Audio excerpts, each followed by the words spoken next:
আসসালামু আলাইকুম। আজকের ক্লাসে আপনাদের সবাইকে স্বাগত জানাচ্ছি। কেমন আছেন সবাই? ওয়ালাইকুম আসসালাম। জি আলহামদুলিল্লাহ ভালো আছি। আপনারা কেমন আছেন? সবাই ক্লিয়ার শুনতে পাচ্ছেন কিনা এবং দেখতে পাচ্ছেন কিনা আমাকে একটু কমেন্ট করে জানাবেন। সবাই ক্লিয়ার শুনতে পাচ্ছেন কিনা দেখতে পাচ্ছেন কিনা একটু কমেন্ট করে জানাবেন কাইন্ডলি। আচ্ছা, গত ক্লাসে আমরা কত নাম্বার অঙ্ক পর্যন্ত সলভ করছিলাম আমি জাস্ট একটু দেখে নিচ্ছি। হ্যাঁ, গত ক্লাসে আমরা লাস্ট কত নাম্বার অঙ্কে যাই শেষ করছিলাম? 170।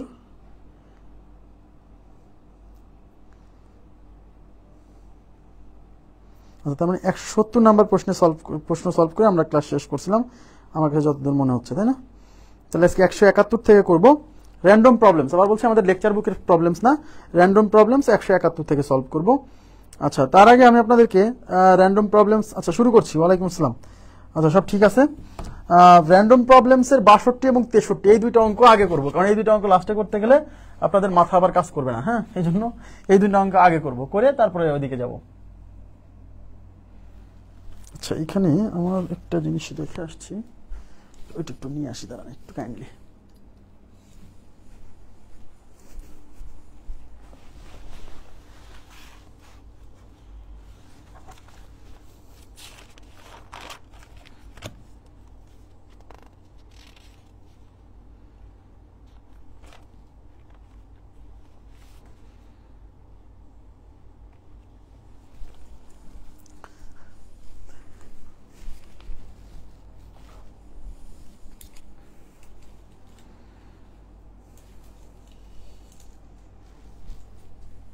কত বললাম?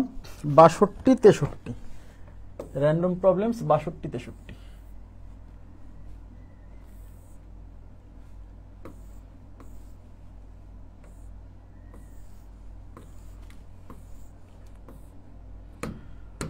দেখেন, এই যে র্যান্ডম প্রবলেমস 62 এখানে আসছে। দেখেন 62তে কি বলছে? 62তে বলছে যে, আচ্ছা একটু বড় করে লিখি তাহলে সুবিধা হবে বুঝতে।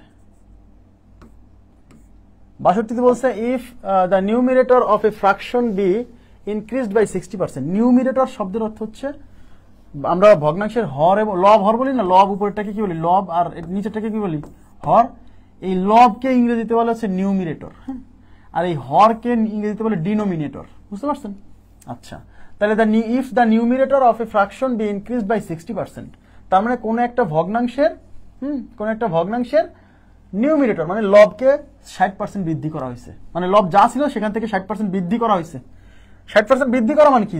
আগে যে ভ্যালু ছিল সেটা তো আছেই, এর সাথে আরো 60% যুক্ত হয়ে বেড়ে গেছে, বুঝছেন? And its denominator is increased by 40%, এবং এর ডিনোমিনেটর মানে হচ্ছে হরকে যদি 40% বৃদ্ধি করা হয়, দেন দ্য রেজাল্টেন্ট ফ্র্যাকশন ইজ 16/63। মানে কোন একটা ভগ্নাংশের লবকে যদি 60% এবং হরকে যদি 40% বাড়ানো হয়, তাহলে রেজাল্টেন্ট ফ্র্যাকশন মানে এই যে লব হরের মান বৃদ্ধি করার পরে তো নিশ্চয়ই ফ্র্যাকশন মানে ভগ্নাংশটা আর আগের মতো থাকবে না, চেঞ্জ হয়ে যাবে। হ্যাঁ, রেজাল্টেন্ট ফ্র্যাকশন মানে আগে যে ভগ্নাংশ ছিল সেই ভগ্নাংশ না, সেই ভগ্নাংশ থেকে পরিবর্তিত হয়ে যে ভগ্নাংশটা আসছে সেই ভগ্নাংশের ভ্যালু হচ্ছে 16/63 বলছে। তাহলে এই যে মূল যে ভগ্নাংশ, তাহলে যে অরিজিনাল ফ্র্যাকশন মানে মূল ভগ্নাংশটা কত ছিল? খুবই সিম্পল, দেখে মনে হচ্ছে যে এটা তো খুব কঠিন হবে। কঠিন কিছুই না। দেখেন আচ্ছা, মানে কোন একটা এদিকে তাকান প্লিজ, এদিকে তাকান। কোন একটা ভগ্নাংশের লব ছিল এবং হর ছিল, এটা হচ্ছে সেই ভগ্নাংশ। এই ভগ্নাংশের এই লবের মানটা 60% বেড়ে গেছে। তাহলে এই লবের মান যদি 60% বাড়ে, তাহলে নিশ্চয়ই লবটা আর আগের লব থাকবে না, নিশ্চয়ই নতুন কোন একটা লব হবে। সেই লবের মান হচ্ছে 16, এই যে, ঠিক আছে? এবং এই হরের মানটা 40% বেড়ে গেছে, তাহলে নিশ্চয়ই হরের মানটা আগের মতো থাকবে না, হরের মানটা নতুন কিছু হবে, নতুন কিছু হচ্ছে 63। তাহলে বলছে তাহলে এই যে তাহলে অরিজিনাল যে ভগ্নাংশ মানে এই ভগ্নাংশটা কত ছিল? কথা কি বুঝছেন? তাহলে আমরা প্রথমে লবের কাজ করব। সবাই একটু তাকাবেন প্লিজ, আমি একটু মানে বই পুস্তকে যেভাবে সলভ দেওয়া আছে আমি তার থেকে একটু ভিন্নভাবে আগাচ্ছি। হ্যাঁ, আচ্ছা, প্রথমে আমরা লবের কাজ করব। লবের কি পরিস্থিতি? আমি ধরে নিব যে পূর্বের লব, এদিকে তাকান, পূর্বের লব ছিল 100%, লবের ভ্যালু 100% ছিল। বলুন ভাই কেন 100% ধরলেন? ওই যে শতকরায় পরিবর্তন দেওয়া আছে, যে শতকরায় পরিবর্তন দেওয়া থাকলে পূর্বের ভ্যালুকে 100 দিলে পরে ভালো হয়। তাহলে আমি ধরে নিচ্ছি লব পূর্বে ছিল 100, এদিকে তাকান, পূর্বে ছিল 100, এখন 60% বেড়ে যাওয়া মানে কি? এখন বর্তমান ভ্যালু কত হবে? 100%-এর সাথে 60% যুক্ত হবে, তাহলে বর্তমান ভ্যালু হবে 160%। এটুকু কি বুঝছেন? মানে লবের মান আগে ছিল 100%, বৃদ্ধি পাওয়ার পরে হয়ে গেল 60% বৃদ্ধি পেয়ে হয়ে গেল 100% প্লাস 60% ইজ ইকুয়াল টু 160%। এটা বুঝছেন কিনা বলেন? তার মানে লবের মান পূর্বে অরিজিনালি লবের মান ছিল 100%, বৃদ্ধি পেয়ে হয়েছে 160%। আর প্রশ্ন মতে লবের মান বৃদ্ধি পেয়ে হয়ে গেছে 16। খেয়াল করে দেখেন, এই যে লবের মান হয়ে গেছে 16, এই 16 কি এমনি হয়েছে না, বৃদ্ধি পাওয়ার পরে। তার মানে শতকরায় লবের মান বৃদ্ধি পাওয়ার পরে হয়েছে 160%, আর লবের মান বৃদ্ধি পেয়ে অ্যাকচুয়ালি হয়েছে 16। তার মানে এই 160% এই 16কে বোঝাচ্ছে। এটা কি বুঝছেন? তাহলে আমরা বলবো 160% ইজ ইকুয়াল টু 16। তাহলে 160% ইজ ইকুয়াল টু 16। তাহলে অতএব 1% ইজ ইকুয়াল টু 16/160। অতএব 100% ইজ ইকুয়াল টু 16/160 এর সাথে 100 গুণ। আমার কথা কি বুঝছেন? একবারে এই 3 লাইন লিখবো না, এই এক লাইনে শেষ। এই আমার কথা কি বুঝতেছেন যে 160% এর ভ্যালু হচ্ছে 16। তাহলে 160% ইজ ইকুয়াল টু 16, অতএব 1% ইজ ইকুয়াল টু 16/160। অতএব 100% ইকুয়াল টু 100% এর ভ্যালু বের করবো, কারণ 100% এর ভ্যালু বের করা মানে আসলে পূর্বের ভ্যালু বের করা, মানে আগে যে মানটা ছিল বৃদ্ধি পাওয়ার আগে। তো এই 1% 100% এগুলো দেখাবো না, এটা এক লাইনে লিখবো। কিভাবে দেখেন, এই যে দেখেন, 160% ইজ ইকুয়াল টু 16। এবার 1% ইকুয়াল টু 16/160, এটা তো আপনার মনে মনে মাথায় ক্যালকুলেশন হয়ে গেছে, তাই একবারে লিখে দেন। অতএব 100% ইকুয়াল টু, এখানে যে আবার 100 গুণ হবে না, ব্যাস এই 0 দিয়ে 0 কাটা, এই 16 কাটা, তাহলে থাকলো 10। তার মানে অ্যাকচুয়ালি 100% এর ভ্যালু 10, 100% এর ভ্যালু 10, মানে লবের মান পূর্বে 10 ছিল। থাক, এটা থাক সমস্যা নাই, লবের মান পূর্বে 10 ছিল। এবার হরের ক্যালকুলেশন করব। হরের ক্যালকুলেশন, হর 40% বাড়ছে, তাহলে আমি ধরে নিচ্ছি পূর্বের হর ছিল 100%। 40% বাড়লে বর্ধিত মান হয়ে গেছে 100% এর সাথে 40% যুক্ত করলে 140%। তাহলে বর্তমান লব 140%, আর অ্যাকচুয়ালি বর্তমান লবের মান হচ্ছে 63। তার মানে 140% এই 63 কে বোঝাচ্ছে, তাই 140% ইজ ইকুয়াল টু 63। তাহলে 1% ইকুয়াল টু 63 ডিভাইডেড বাই 140। অতএব 100% ইকুয়াল টু এই 63 ডিভাইডেড বাই এটার সাথে 100 কি হবে, গুণ হবে। আমার কথা কি বুঝছেন? এই 0 দিয়ে 0 কাটা, দেখেন এই 14 আর 63 কে 7 দিয়ে কাটা যায়, 7 দুগুণী 14, 7 9 63, এই 2 দিয়ে এটা যাবে 5 বার, 5 সাথে 35। তার মানে 100% এর ভ্যালু হচ্ছে 35। তার মানে এই হরের বর্তমান অ্যাকচুয়ালি হরের মান ছিল 35, বুঝছেন? এইবার আমাকে বলছে তাহলে ভগ্নাংশটা কত ছিল, তাহলে অতএব ভগ্নাংশটি লব হরের মান পেয়ে গেছেন, অতএব ভগ্নাংশটি, তাহলে লব হরের মান পেয়ে গেছেন। তাহলে লব মানে কত? লব মানে 10, হর মানে কত? হর মানে 35। এখন আমরা জানি ভগ্নাংশকে সবসময়, অনুপাতকে সবসময় লঘিষ্ঠ আকারে প্রকাশ করতে হয়, তাই এখানে কাটাকাটি সুযোগ থাকলে কাটাকাটি করতে হবে। দেখেন উপর নিচে 5 দিয়ে কাটা যায়, 5 দিয়ে যাবে 2 বার, 5 দিয়ে যাবে 7 বার।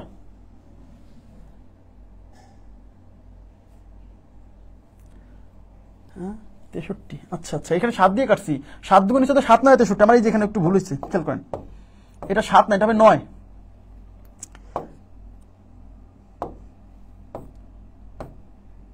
আচ্ছা আমি আরেকবার দেখে দিচ্ছি। তাহলে 140% এর মান 63, 1% এর মান 63/140, 100% এর মান হচ্ছে 63/140 × 100। এটা কাটা, 7 দিয়ে কাটলে 7 দুগুণী 14, 7 9 63, এই 2 দিয়ে এটা যাবে 5 বার, 5 9 45। তার মানে এই হরের মান 45। তাহলে লবের মান হচ্ছে 10 আর হরের মান হচ্ছে 45। 5 দিয়ে কাটলে 5 দুগুণী 10, 5 9 45। তাহলে অ্যাকচুয়ালি হচ্ছে 9, মানে অরিজিনালি ভগ্নাংশের মান ছিল হচ্ছে 2/9, 2/9। আপনারা কি বুঝছেন? এটা বুঝছেন কিনা বলেন? এই অঙ্ক করতে আপনার সর্বোচ্চ সময় লাগবে হচ্ছে 25 থেকে 30 সেকেন্ড, সর্বোচ্চ, ম্যাক্সিমাম। কারণ আমি আপনাকে বুঝাইছি, আপনি তো কাউকে বুঝাবেন না, আপনি সরাসরি 160% এর মান বের করবেন, হরের ক্ষেত্রে 140% এর মান বের করবেন, তারপরে ভগ্নাংশ বসাই দিবেন, শেষ। আপনারা বুঝছেন কিনা প্লিজ? হ্যাঁ, আমি এক্সট্রিমলি সরি, এখানে কাটাকাটি ভুল হয়ে গেছিল। কনসেপ্টটা কি ক্লিয়ার হয়েছে? প্লিজ একটু রেসপন্স করেন তো আপনারা, কনসেপ্টটা ক্লিয়ার হয়েছে কিনা, যে এখানে কোনো কনফিউশন, মানে এই অঙ্ক আসলে আপনি পারবেন কিনা। তাহলে আমি একটা করতে দেই, তাহলে আমি বুঝতে পারবো যে আপনারা পারবেন কিনা। এই অঙ্কটা করেন তো দেখি কে উত্তর দিতে পারে আগে, দেখি কে উত্তর দিতে পারে। এখানে বলছে if the numerator of a fraction be increased by 15%, মানে নিউমিরেটর মানে হচ্ছে লব যদি 15% বাড়ানো হয়, and its denominator is diminished by 8%। Diminished মানে কিন্তু কমানো, হ্রাস করা। ডিমিনিশ মানে কি করা? হ্রাস করা। এবং হর যদি 8% হ্রাস করা হয়, the value of the fraction is 15 so what is the original fraction. আচ্ছা, এটা কত হবে বলেন, কত হবে?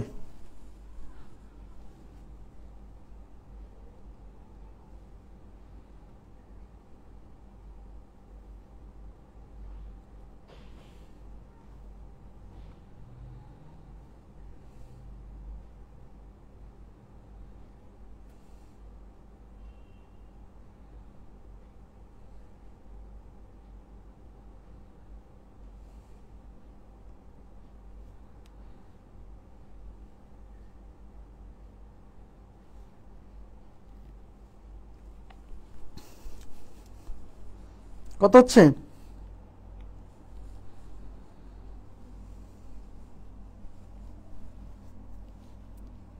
কমেন্ট দেখা যাচ্ছে না। হ্যাঁ, অনেক সহজ। জি জি জি, অনেক সহজ। আচ্ছা, এটা খেয়াল করেন। তাহলে আপনি বুঝতেই পারছেন, প্রথমে লবের কাজ করবেন। লব 15% বাড়ছে, 15% বাড়লে নিশ্চয়ই জিনিসটার ভ্যালু 100%-এর সাথে 15% যুক্ত হয়ে 115% হয়ে গেছে। তাহলে আমরা লিখবো 115% ইজ ইকুয়াল টু কত? এই যে 15। 115% ইকুয়াল টু 15, 1% ইকুয়াল টু 15/115, অতএব 100% ইকুয়াল টু এটার সাথে 100 গুণ হবে একবারে। তাহলে 100% এর ভ্যালু এটা, ঠিক আছে? এই 15 দিয়ে 5 দিয়ে কাটা যায়, দেখেন 5 দিয়ে এটা যাবে 3 বার, 5 দিয়ে এটা যাবে 5 23 115। আর কিন্তু কাটাকাটি যায় না, সমস্যা নাই। 3 আর 100 গুণ করলে হবে 300, আর নিচে 23 থাকুক না, এইভাবে কোনো সমস্যা নেই, এইভাবেই রেখে দেন, নো প্রবলেম, এইভাবে রেখে দেন। এবার বলছে হর যদি 8% হ্রাস পায়। আচ্ছা, 8% হ্রাস পেলে মনে করেন আগে ছিল 100%, এবার হ্রাস পাইছে 8%, তাহলে এখান থেকে 8% বিয়োগ করতে হবে। 100 থেকে 8% বিয়োগ করলে 92%। ইয়েস, তার মানে এই 92% এর ভ্যালু হচ্ছে এই যে 16। তাহলে 92% এর ভ্যালু 16, অতএব 1% এর ভ্যালু কত? 16/92। অতএব 100% এর ভ্যালু এটার সাথে 100 গুণ হবে।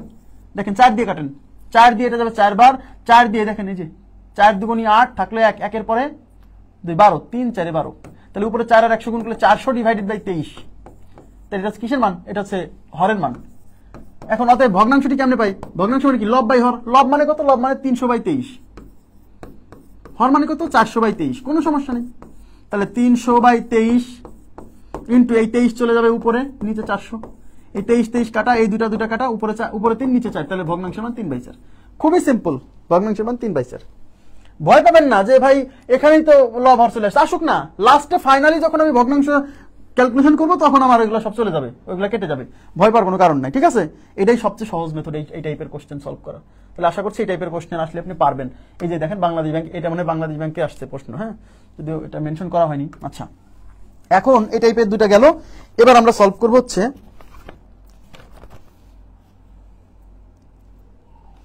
88 নাম্বার, আমাদের র্যান্ডম প্রবলেমস 88।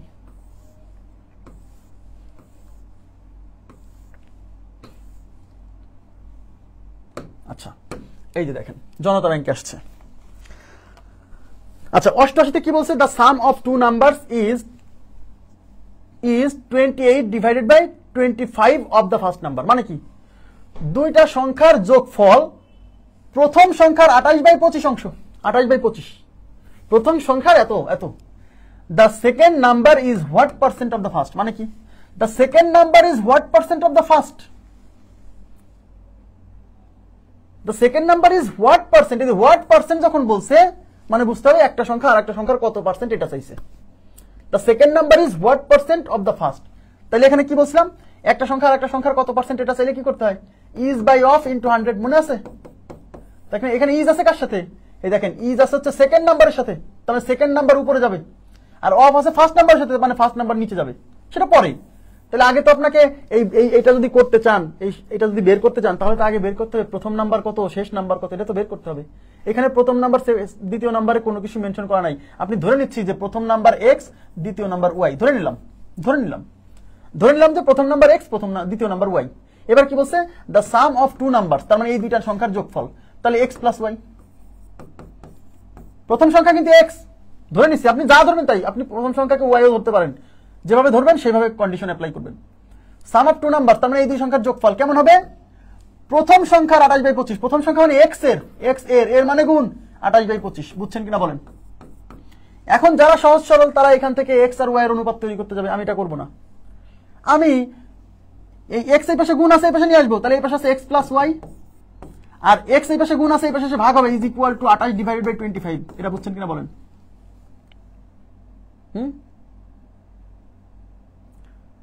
আমার কথা কি বুঝছেন? তার মানে এই যে একটা অনুপাত, এই যে খেয়াল করেন, এখানে এক্স হচ্ছে প্রথম সংখ্যা, অর্থাৎ এক্স এর মান 25, মানে প্রথম সংখ্যার মান 25, আর এক্স প্লাস ওয়াই এর মান 28। অনুপাত না? তাহলে উপরেরটার মান উপরে, নিচেরটার মান নিচে। ইয়েস, তার মানে এক্স এর মান হচ্ছে 25 আর এক্স প্লাস ওয়াই এর মান হচ্ছে 28। এই যে এক্স প্লাস ওয়াই, উপরে আছে এক্স প্লাস ওয়াই, তার মানে এই পাশে উপরে যেটা আছে সেটা এক্স প্লাস ওয়াই এর মান, তাহলে এক্স প্লাস ওয়াই এর মান 28। তাহলে এক্স প্লাস ওয়াই এর মান যদি 28 হয়, সেখানে এক্স এর মান 25, তাহলে এই এক্স প্লাস ওয়াই এর মান 28, তাহলে এখানে এক্স এর মান হচ্ছে 25, তাহলে এই 25 যদি 28 থেকে বিয়োগ করেন তাহলে ওয়াই এর মান 3। আমার কথা কি বুঝছেন? তার মানে x plus y is equal to 28 তাহলে অতএব ওয়াই ইজ ইকুয়াল টু 3। কেমনে? এই যে এক্স এর মান 25 ওই পাশে বিয়োগ করবো, তার মানে আমরা এক্স এর মান পাইছি 25 আর ওয়াই এর মান 3। বুঝছেন? আমার এটাই দরকার ছিল, এক্স ওয়াই এর মান বের করা দরকার ছিল। এবার বলছে the second number is what percent of the first number, তার মানে সেকেন্ড নাম্বারটা হয় প্রথম নাম্বারের কত পার্সেন্ট। তাহলে একটা সংখ্যা আর একটা সংখ্যার কত পার্সেন্ট এটা বের করতে গেলে কি ইজ বাই অফ ইনটু হচ্ছে 100। ইজ মানে কি? ইজ আছে কার সাথে? ইজ আছে সেকেন্ড নাম্বারের সাথে। সেকেন্ড নাম্বার মানে ওয়াই, এই যে 3, তাহলে 3 যাবে উপরে। অফ আছে কার সাথে? অফ আছে এই যে ফার্স্ট নাম্বারের সাথে। তাহলে ফার্স্ট নাম্বার কত? এই যে ফার্স্ট নাম্বার মানে 25, তাহলে 25 আসবে নিচে। শতকরার জন্য 100 দিয়ে গুণ, এটা দিয়ে এটা যাবে 4 বার, 3 4 12, তাহলে উত্তর হচ্ছে 12%। ক্লিয়ার কিনা বলেন? ক্লিয়ার কিনা বলেন? এইখান থেকে কিন্তু আপনি, এখান থেকে আমি সিদ্ধান্ত নিছি, অনেকে কি করবে এখান থেকে এক্স আর ওয়াই এর অনুপাত তৈরি করতে যাবে, তাহলে কিন্তু আরো ক্যালকুলেশন আসবে, একটু দেরি হবে, একটু দেরি হবে। আমার দরকার নেই, আমি এভাবে করবো না, আমি একবারই এক্স প্লাস ওয়াই। তারপরে যদি মনে করেন না ভাই আমি এখান থেকে আপনি এক্স প্লাস ওয়াই এর সাথে এক্স এর অনুপাত তৈরি করছেন, আমি এটা না করে আমি সরাসরি এক্স ওয়াই এর অনুপাত তৈরি করবো, কোনো প্রবলেম নেই, করেন। আর আরই গুণ করেন, তাহলে এই 25 এসে এক্স এর সাথে গুণ হয়ে 25x plus 25y is equal two 28x। এবার এক্স গুলো এক পাশে নিয়ে যান, ওয়াই গুলো এক পাশে নিয়ে আসেন। হ্যাঁ, তাহলে 25x ওই পাশে নিয়ে যান, তাহলে এই পাশে থাকবে 25y is equal two 28x থেকে 25x বিয়োগ করলে 3x। এবার এক্স আর ওয়াই, তাহলে ওয়াই এই পাশে আছে থাকলো, এক্স এই পাশে গুণ আছে, এই পাশে এসে ভাগ হবে, 3 এই পাশে আছে থাকলো, 25 এই পাশে গুণ ছিল, এই পাশে যায় ভাগ হবে, তার মানে ওয়াই এর মান 3, এক্স এর মান হচ্ছে 25। ব্যাস, কোনো সমস্যা নাই, আপনি এটুকু করে এসেও করতে পারেন, কোনো প্রবলেম নেই। ক্লিয়ার হয়েছে কি ব্যাপারটা? আশা করি বুঝছেন। হ্যাঁ, আচ্ছা, এবার আমরা চলে যাব 88 গেল। 88 পরে আমরা সরাসরি চলে যাব হচ্ছে আমাদের 171 থেকে বাকি অঙ্কগুলো সলভ করবো। 171, তারপর আর বাকি যেগুলো আছে সেগুলো সলভ করে দেবো, কালকে শেষ।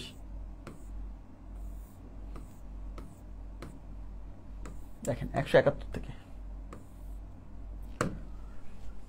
দেখেন 171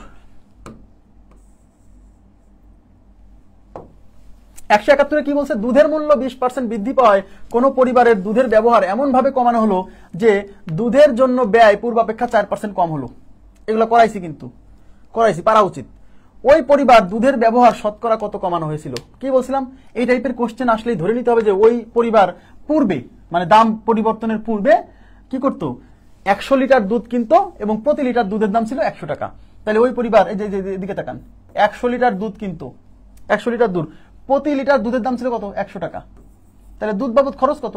100 লিটার দুধ, প্রতি লিটার দুধের দাম 100 টাকা। তাহলে দুধের পরিমাণকে প্রতি লিটারের দাম দিয়ে গুণ করলে দুধ বাবদ খরচ হচ্ছে 10,000 টাকা। মনে আছে? 10,000 টাকা।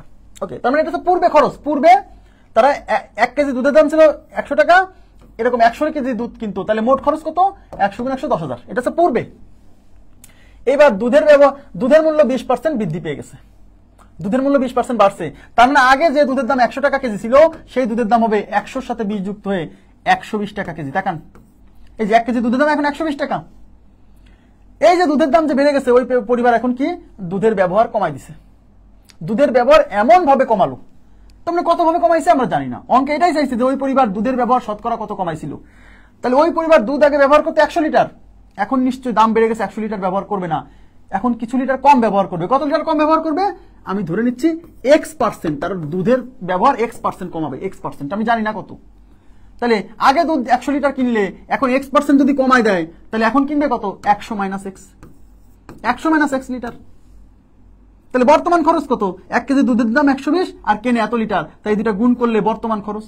আর এই বর্তমান খরচটা কত হবে? কোশ্চেনে বলে দিচ্ছে যে পূর্বাপেক্ষা খরচ 4% কমে গেছে, পূর্বাপেক্ষা খরচ 4% কমে গেছে। তাহলে পূর্বে যে 10,000 টাকা খরচ হতো এখন 4% কমে গেছে, তাহলে খরচ কার 4% কমছে? এই যে 10,000 টাকা খরচ হতো আগে, এর 4%। 10,000-এর 4% মানে 400 টাকা। কিভাবে 400 টাকা? এই যে 10,000 গুণ 4% মানে 4/100, এই দুটা শূন্য দিয়ে দুটা শূন্য ক্যান্সেল, 4 দিয়ে 100 গুণ করলে 400, তাই না? তাই কিনা? আর আমি বলছিলাম 1% মানে কি? 0.2 ঘর চলে আসবে বাম পাশে, তো দশমিক এখানে কোথায় আছে? লাস্টে আছে, তাহলে 2 ঘর আসবে মানে এখানে আসবে, অর্থাৎ 1%-এর ভ্যালু 100, তাহলে 4%-এর ভ্যালু 4 100 400, যেভাবে হোক মুখে মুখে করে ফেলা যায়, ঠিক আছে? তাইলে দুধ, তার মানে তাদের 400 টাকা ব্যয় কমে গেছে, এই যে দুধ বাবদ ব্যয় 400 টাকা কমে গেছে। তাহলে আগে হতো 10,000 টাকা, এখন ব্যয় হবে 10,000 - 400, তাহলে বর্তমান ব্যয় হচ্ছে 10,000 -400 মানে 9600 টাকা, এটা হচ্ছে বর্তমান ব্যয়। আপনারা কি বুঝছেন? তাহলে এখানে বসাবেন 9600। কেন? কারণ এটাও বর্তমান ব্যয়, এটাও বর্তমান ব্যয়। ব্যাস, এটা ক্যালকুলেশন করে ওই এক্স এর মানটা বের করতে হবে যে কতটুকু ব্যবহার তারা কমাইছিল। এই শূন্য দিয়ে এই শূন্য ক্যান্সেল, এই 12 দিয়ে 96 ধরে 8 বার, এই যে 8 12 96 আর একটা শূন্য 80, তাহলে 100 - x = 80। এই -x এই পাশে থাকলো, এই পাশে 80 আছে, +100 এই পাশে যায় -100, তাহলে -x = 80 থেকে -100 গেলে -20, মাইনাস ক্যান্সেল, তাহলে x = 20, অর্থাৎ দুধের ব্যবহার 20% কমাইছিল। বুঝছেন কিনা বলেন?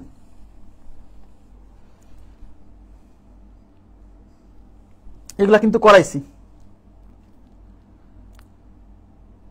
এগুলা এই অঙ্ক করাইছি। হ্যাঁ, খুবই সহজ, খুবই সহজ, কিন্তু আপনাকে নিয়মিত চর্চা করতে হবে। শোনেন, অঙ্ক অনেকে বলে ভাই আমি ভুলে গেছি, ভুলে যাওয়া স্বাভাবিক প্রক্রিয়া, নিয়মিত চর্চার মাধ্যমে আপনাকে মনে রাখতে হবে। চাকরি না পাওয়া পর্যন্ত আপনাকে প্রচুর পরিশ্রম করতে হবে। হ্যাঁ, যেগুলো অঙ্ক একটু টাফ টাইপের বা ভুলে যাচ্ছেন সেগুলো আলাদা করে সেগুলো মার্ক করে রাখতে হবে, যেগুলো আমি বারে বারে পড়েও ভুলে যাচ্ছি, তার মানে ওটা আমাকে পরীক্ষার হলে যাওয়ার আগে দেখে যেতেই হবে। বুঝছেন? রিভিশন দেওয়ার সময় তো সব পড়তে পারবেন না। ওকে, আচ্ছা, 71 পরে আমি 72 নম্বরে চলে যাচ্ছি।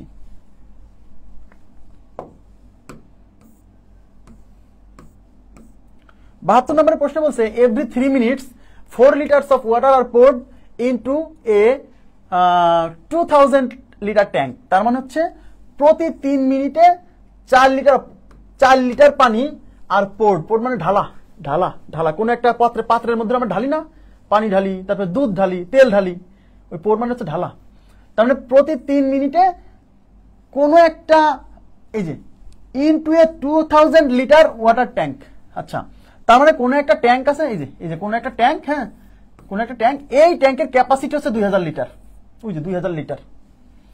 এই ট্যাঙ্কের মধ্যে প্রতি 3 মিনিটে 4 লিটার করে পানি ঢালতেছি, প্রতি 3 মিনিটে 4 লিটার করে পানি ঢালতেছি। বলছে after 2 hours what percent of the tank is full. বলছে 2 ঘন্টা, এরকম 2 ঘন্টা ধরে যদি আমরা ঢালি, প্রতি 3 মিনিটে 4 লিটার করে ঢালতেছি, এরকম 2 ঘন্টা করে যদি ঢালি, তাহলে এই ট্যাঙ্কের শতকরা কত পার্সেন্ট পূর্ণ হবে? এই ট্যাঙ্কের ক্যাপাসিটি কিন্তু 2000 লিটার। আচ্ছা, তার মানে এই ট্যাঙ্কের মোট ক্যাপাসিটি হচ্ছে 2000 লিটার। ঠিক আছে, এখন এর মধ্যে আমরা ঢালতেছি প্রতি 3 মিনিটে 4 লিটার, এরকম 2 ঘন্টা ধরে ঢালতেছি। তা 2 ঘন্টায় কয় লিটার ঢালা হয়েছে এটাকে বের করি। তাহলে আমি বলতে পারি 3 মিনিটে ঢালা হয়েছে 4 লিটার। খেয়াল করেন, 3 মিনিটে ঢালা হয়েছে 4 লিটার, অথবা 1 মিনিটে ঢালা হয়েছে 4/3 লিটার।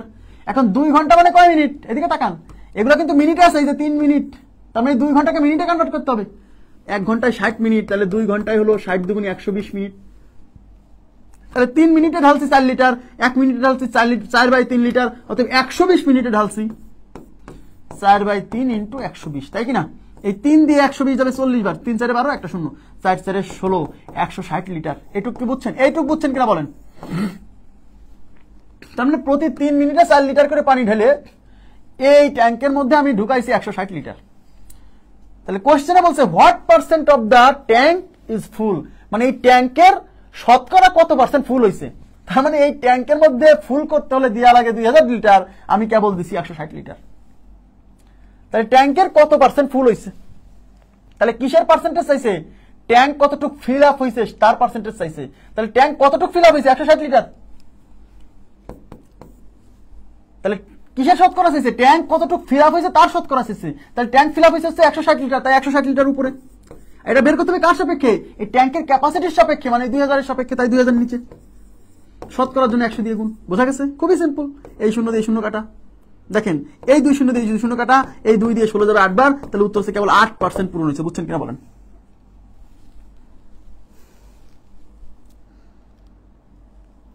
বলছে what percent of the tank is full, মানে ট্যাঙ্কের শতকরা কতটুকু ফুল হয়েছে, মানে কিসের শতকরা চাইছে? ট্যাঙ্ক কতটুকু ফিল আপ হয়েছে সেই ফিল আপের শতকরা। তো ট্যাঙ্ক ফিল আপ হয়েছে তো 160 লিটার, তাহলে যার শতকরা চাই সেটা উপরে, তাই এই 160 লিটার উপরে। এটা বের করতে হবে কার সাপেক্ষে? এই ট্যাঙ্কের ক্যাপাসিটির সাপেক্ষে, মানে মোট টোটাল কতটুকু এর ভিতর ধরে 2000 এর সাপেক্ষে, শতকরার জন্য 100 দিয়ে গুণ। ওকে, খুবই সিম্পল। নেক্সট, on the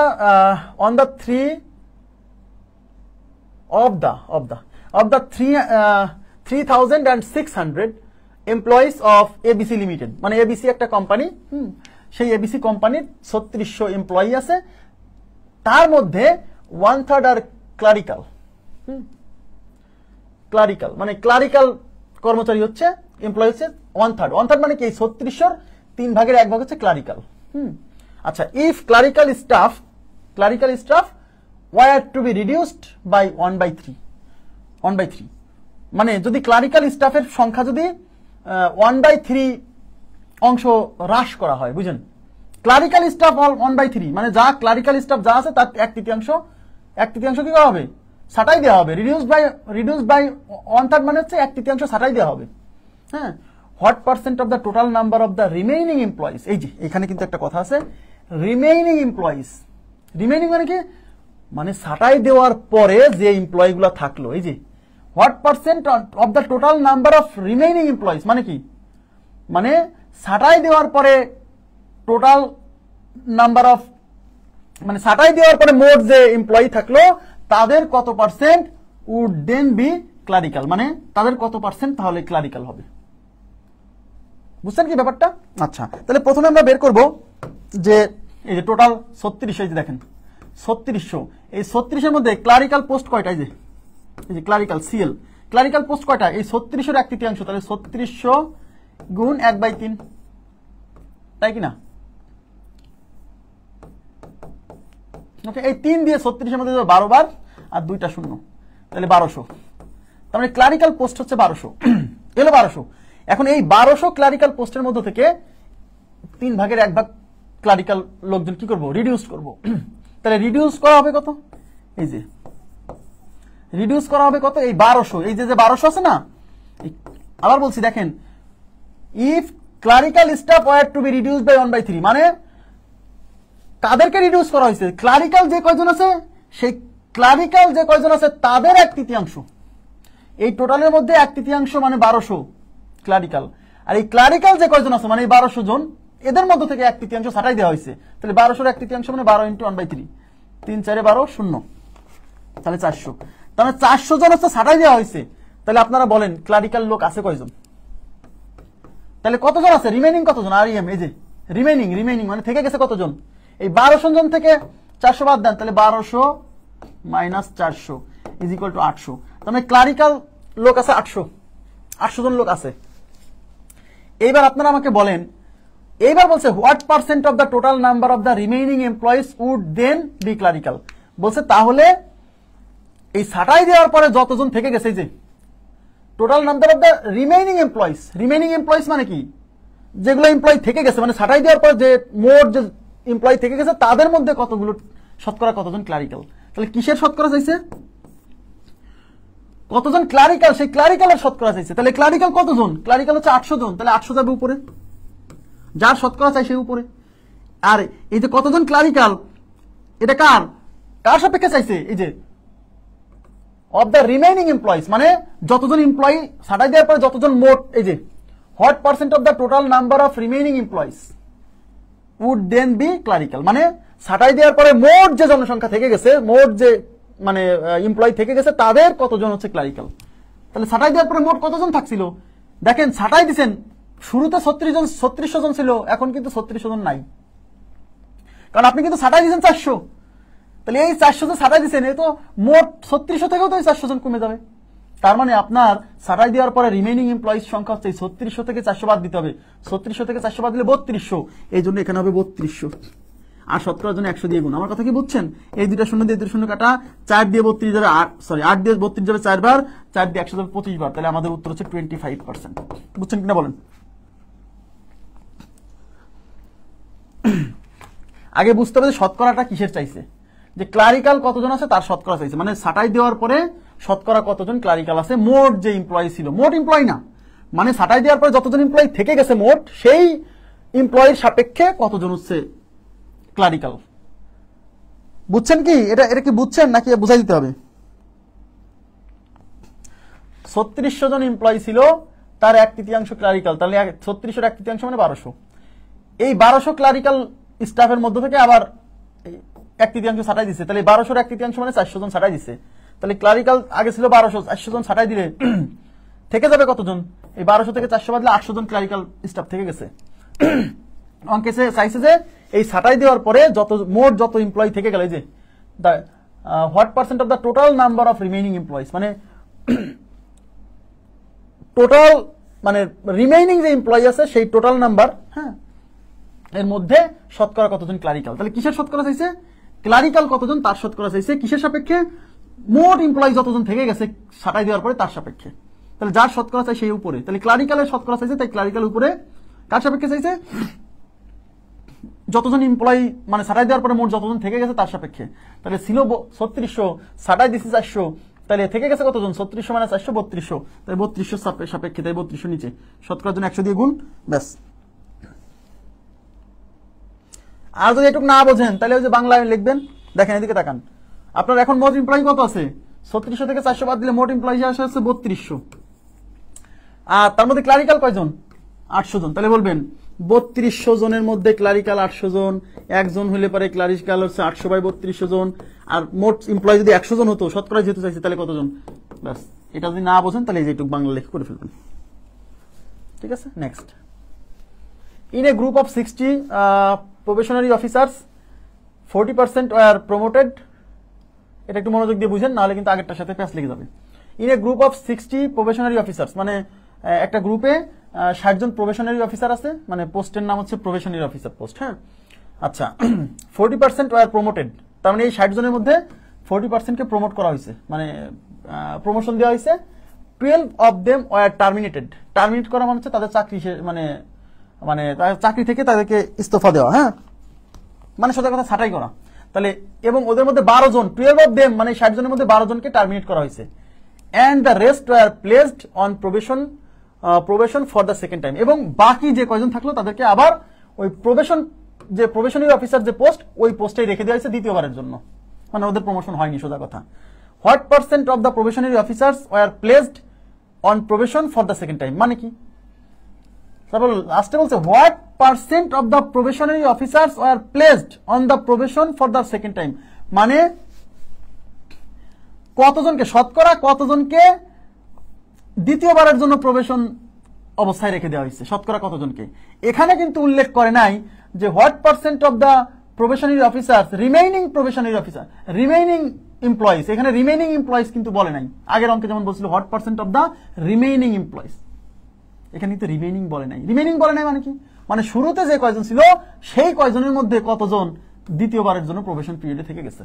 আচ্ছা, সমস্যা নেই। এই যে 60 জন লোক মোট, দেখেন আমি বলে দিচ্ছি, আগের অঙ্কের সাথে এই অঙ্ক কিন্তু প্যাচ লাগাই দিন না আবার। তাইলে এই 60 জন হচ্ছে প্রবেশনারি অফিসার, হ্যাঁ। প্রমোটেড, এই যে প্রমোটেড কতজন? 40%। এই দেখেন, এই যে 40% ওয়ার প্রমোটেড, তাহলে 60 জনের 40%, তাহলে 60 ইন্টু 40/100, এটা কাটা 424 জন, তার মানে 24 জনকে প্রমোট করা হয়েছে। 24 জনকে প্রমোট করা হয়েছে, ঠিক আছে।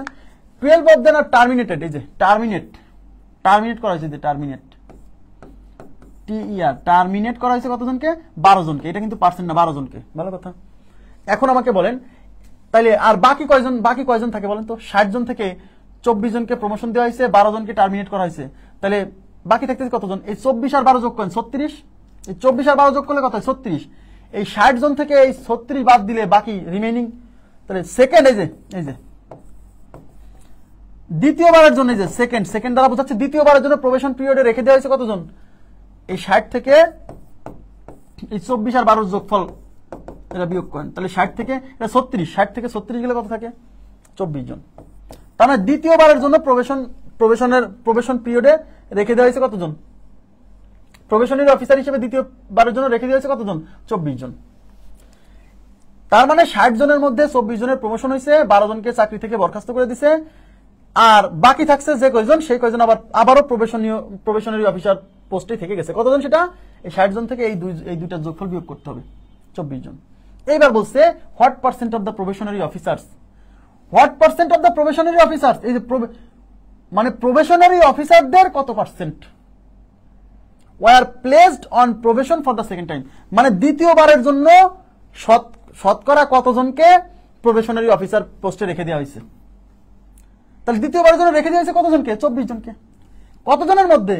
এই 60 জনের মধ্যে 24 জনকে রেখে দেওয়া হয়েছে। এখন বলবেন যে ভাই কেন এই 12 জনকে তো টার্মিনেট করে দেওয়া হয়েছে, তাই এই 12 জনকে কেন আপনি রাখতেছেন এখনো? কারণ এখানে কোশ্চেনে উল্লেখ করে নাই যে what percent of the remaining probationary officer, what percent of the মানে total number of the remaining officer, হ্যাঁ। এখানে কিন্তু বলেন, আগের কোশ্চেনে যেমন বলছিল না যে what percent of the total number of remaining employees, মানে যে টার্মিনেট করার পরে, মানে চাকরি থেকে বরখাস্ত করার পরে যে কয়জন আছে তাদের মধ্যে কতজন ক্লারিক্যাল। আর এখানে কিন্তু এই কথাটা উল্লেখ নাই, রিমেইনিং কথাটা উল্লেখ নাই।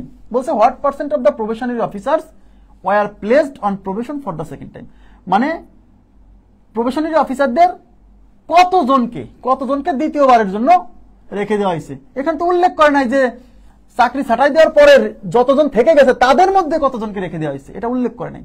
তার মানে এখানে আপনাকে হিসাব করতে পারি পূর্বে যে 60 জন তাদের সাপেক্ষে। যদি কখনো উল্লেখ না করে যে কজন থেকে গেছে তাদের মধ্যে কতজনকে দ্বিতীয়বারের জন্য রেখে দেওয়া হয়েছে, তখন আপনাকে হিসাব করতে হবে ওই যে প্রথমে যে কয়জন ছিল তাদের সাপেক্ষেই। তাহলে what percent of the probationary officers were placed on probation for the second time, তার মানে দ্বিতীয়বারের জন্য কতজনকে প্রবেশনারি পোস্টে রেখে দেওয়া হয়েছে।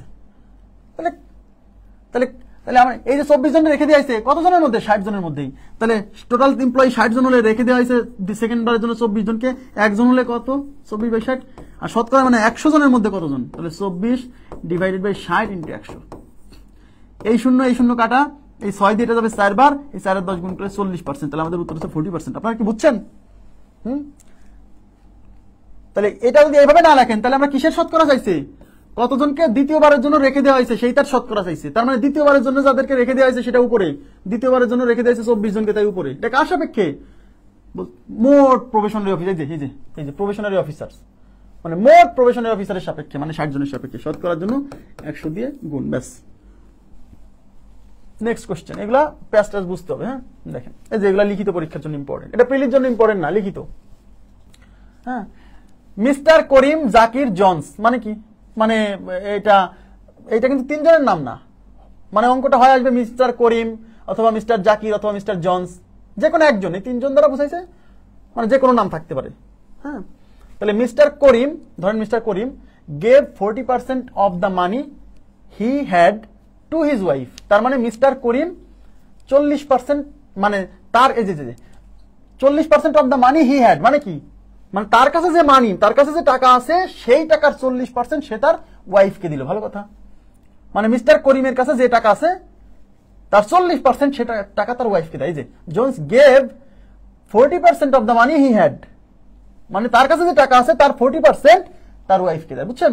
হি also gave 20% of the remaining amount to each of his 3 sons, এখানে বুঝতে হবে, এখানে অনেকে ভুল করে।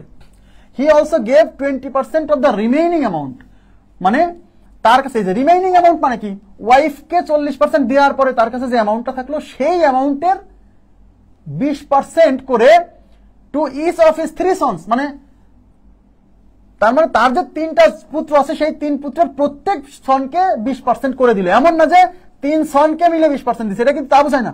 দেখেন, he also gave 20% of the remaining amount to each, এই যে টু ইচ মানে 20%, মানে তার কাছে যে অ্যামাউন্ট ছিল তার অ্যামাউন্টের 20% টু ইচ, মানে প্রত্যেককে 20% দিল তার যে 3টা সন ছিল তাদের। Half of the amount now left was spent on miscellaneous items, miscellaneous মানে হচ্ছে মানে বিবিধ আর কি। হ্যাঁ, তাহলে half of the amount now left, তার মানে নাও লেফট মানে কি, তার কাছে এখন যা থেকে গেছে, লেফট মানে থেকে যাওয়া, বুঝছেন। তাহলে half of the amount now left was spent on miscellaneous items, তার মানে কি, তার মানে তার কাছে যে অ্যামাউন্ট তার কাছে এখন থেকে গেছে তার হাফ সে ব্যয় করছে কিসের উপরে, মিসেলেনাস আইটেম, মানে হচ্ছে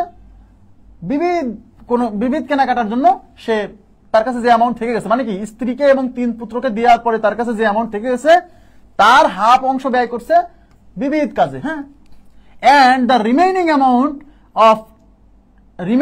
amount of টাকা 12,000 was deposited in the bank, এবং লাস্টে যায় যে 12,000 টাকা, যে রিমেইনিং অ্যামাউন্ট অফ 12,000, মানে তার কাছে লাস্টে যে 12,000 টাকা রিমেইন মানে থেকে গেল, ওয়াজ ডিপোজিটেড টু দ্য ব্যাংক, মানে ব্যাংকে রাখা হলো। How much money did mister Karim have initially, মানে মিস্টার করিমের কাছে ইনিশিয়ালি মানে শুরুতে কত টাকা ছিল। লিখিত পরীক্ষার প্রশ্নে প্রেরিতে আসবে না, টেনশন করার দরকার নেই। ধরে নিচ্ছি মিস্টার করিমের কাছে শুরুতে 100 টাকা ছিল। খেয়াল করেন, এই 100 টাকার মধ্যে সে ওয়াইফকে দিছে কত, ওয়াইফকে দিছে 40 টাকা, ওই যে 40%, 100 টাকার 40% মানে 40 টাকা। তাহলে তার কাছে থেকে গেছে কত, এই যে রিমেইন, এই যে রিমেইন, হ্যাঁ, থেকে গেছে 60 টাকা। ওই যে 100 টাকা 40 টাকা দিয়ে দিয়েছে, থেকে গেছে 60 টাকা। এই 60 টাকা এখন সে 4 ভাগে ভাগ করছে। খেয়াল করেন, প্রথম পুত্র, দ্বিতীয় পুত্র, তৃতীয় পুত্র,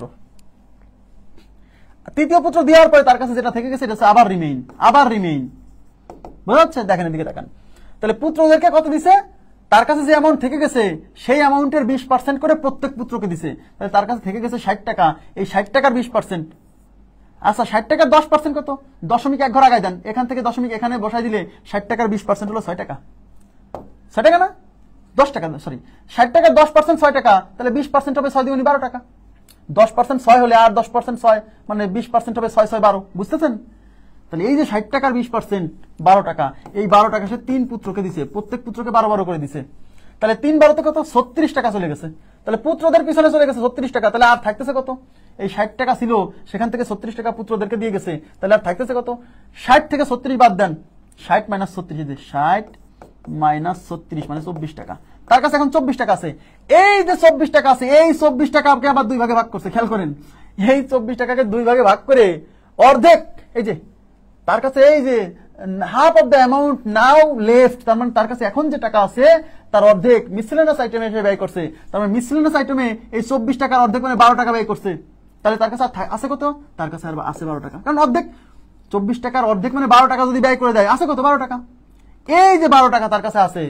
হ্যাঁ, এবার তাকান। তাহলে আপনারা বলেন এট লাস্ট, তার মানে 100 টাকা দিয়ে যাত্রা শুরু হয়েছিল, 40 টাকা ওয়াইফকে দিয়েছে, 60 টাকা থেকে গেছে। এই 60 টাকার মধ্যে থেকে 20% করে 3 পুত্রকে দিয়েছে 36%। তাহলে 60 টাকা থেকে 36% দিয়ে দিলে পরে তার কাছে থাকতেছে 60 মাইনাস 36 মানে 24 টাকা। এই 24 টাকার হাফ ব্যয় করছে, মানে 12 টাকা ব্যয় করছে মিসলেনিয়াস আইটেমে, আর বাকি আছে 12 টাকা। এবার বলেন এই 12 টাকা, এই যে শুরুতে যে 100 টাকা দিয়ে শুরু করছিল, এই 12 টাকা এই 100 টাকার কত পার্সেন্ট? 12 টাকা 100 টাকার কয় পার্সেন্ট? 12%। আরে কোনো কিছু 100 টাকার কত? ওই পার্সেন্টই। তার মানে তার কাছে এখন থেকে গেছে 12 টাকা। তাই এই 100 টাকার 12 টাকা মানে 12%, মানে তার কাছে এখন 12% টাকা অবশিষ্ট আছে। বুঝছেন কিনা বলেন? তার মানে তার কাছে অবশিষ্ট টাকা এখন 12%। এই যে অবশিষ্ট টাকা 12%, মানে ওই 12 টাকা মানেই 12%। তার মানে তার কাছে যে 100 টাকা ছিল, সেই 100 টাকার 12 টাকা তার কাছে, তাই না? তার কাছে ছিল 100 টাকা, এই 100 টাকার 12 টাকা তার কাছে আছে। তো 100 টাকার 12 টাকা মানেই তো 12%। তার মানে তার কাছে এখন আছে 12%, এটা হলো পার্সেন্টেজে। আর অ্যাকচুয়ালি তার কাছে আছে 12,000। সব ব্যয় করার পরে তার কাছে আছে 12,000, আর সব ব্যয় করার পরে তার কাছে আছে পার্সেন্টেজে বললো 12। তার মানে তার কাছে পার্সেন্টেজে আছে হচ্ছে 12 টাকা, 12%, আর অ্যাকচুয়ালি আছে 12,000। তার মানে এই 12% আসলে এই 12,000 কে বোঝাচ্ছে। ইয়েস, তাই লিখবো 12%-এর ভ্যালু হচ্ছে 12,000। তাহলে 1%-এর ভ্যালু হচ্ছে 12,000 ডিভাইডেড বাই 12। অতএব মোট সম্পত্তি মানে কত ধরছিলাম?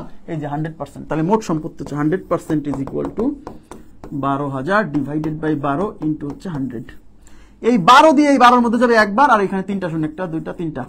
এই 1000 আর 100 গুণ করলে এই 1 আর 1 গুণ করে হবে 1, এখানে 3টা শূন্য, এখানে 2টা শূন্য, মোট 5টা শূন্য, 1টা 2টা 3টা 4টা 5টা। তার মানে তার মোট সম্পত্তির পরিমাণ ছিল একক দশক শতক 1 লক্ষ টাকা। বুঝছেন কিনা বলেন? বুঝছেন কি? কঠিন কিছু না, কিন্তু জাস্ট বুঝতে হবে। লিখিত পরীক্ষার জন্য ইম্পর্টেন্ট প্রশ্ন। এগুলা কনসেপ্ট এখন থেকে আপনার মাথায় গ্রো করতে হবে, নাহলে কিন্তু হ্যাঁ মানে খুব কঠিন না, মানে অঙ্কটা স্টেপটা একটু বেশি। কোথাও কোনো প্রশ্ন আছে? প্লিজ একটু কাইন্ডলি রেসপন্স করেন তো। রেসপন্স করেন প্লিজ, কাইন্ডলি রেসপন্স করেন। কোথাও কোনো কোশ্চেন থাকলে রেসপন্স করবেন, আমি প্রশ্ন নিব।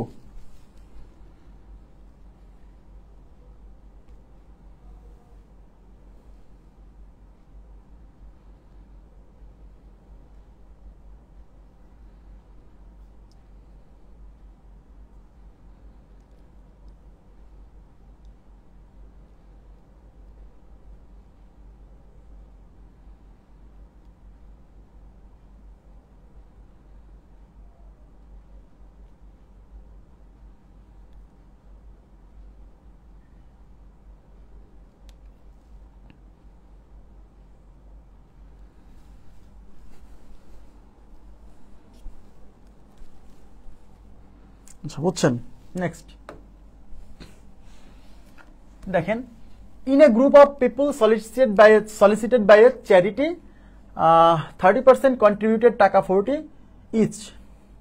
মানে কোন একটা চ্যারিটিতে in a group of people, হ্যাঁ একটা চ্যারিটিতে একটা গ্রুপ অফ পিপুল আছে, সেই পিপুলের মধ্যে মানে একটা চ্যারিটি মানে একটা গ্রুপ অফ পিপুল একটা চ্যারিটি চালায়, মানে এক গুচ্ছ লোক বা একদল লোক একটা চ্যারিটি চালায়। চ্যারিটি মানে হচ্ছে আপনার এই কি বলবো এটাকে, মানে এতিমখানা টাইপের যেগুলো বলে না, ওটাকে চ্যারিটি বলে। বা আচ্ছা বাংলাটা আমার ঠিক মনে পড়ছে না, আচ্ছা যাই হোক, মানে একটা চ্যারিটি হচ্ছে একটা গ্রুপ অফ পিপুল একটা চ্যারিটি চালায়, সেই চ্যারিটিতে তারা ডোনেট করে 30% কন্ট্রিবিউটেড টাকা 40 ইস, মানে কি ওই গ্রুপ অফ পিপুলের মধ্যে যত লোক আছে সেই লোকগুলোর মধ্যে 30% লোক কি করে, প্রত্যেকে 40 টাকা করে চাঁদা দেয়, কন্ট্রিবিউট করে, হ্যাঁ অনুদান দেয় আর কি।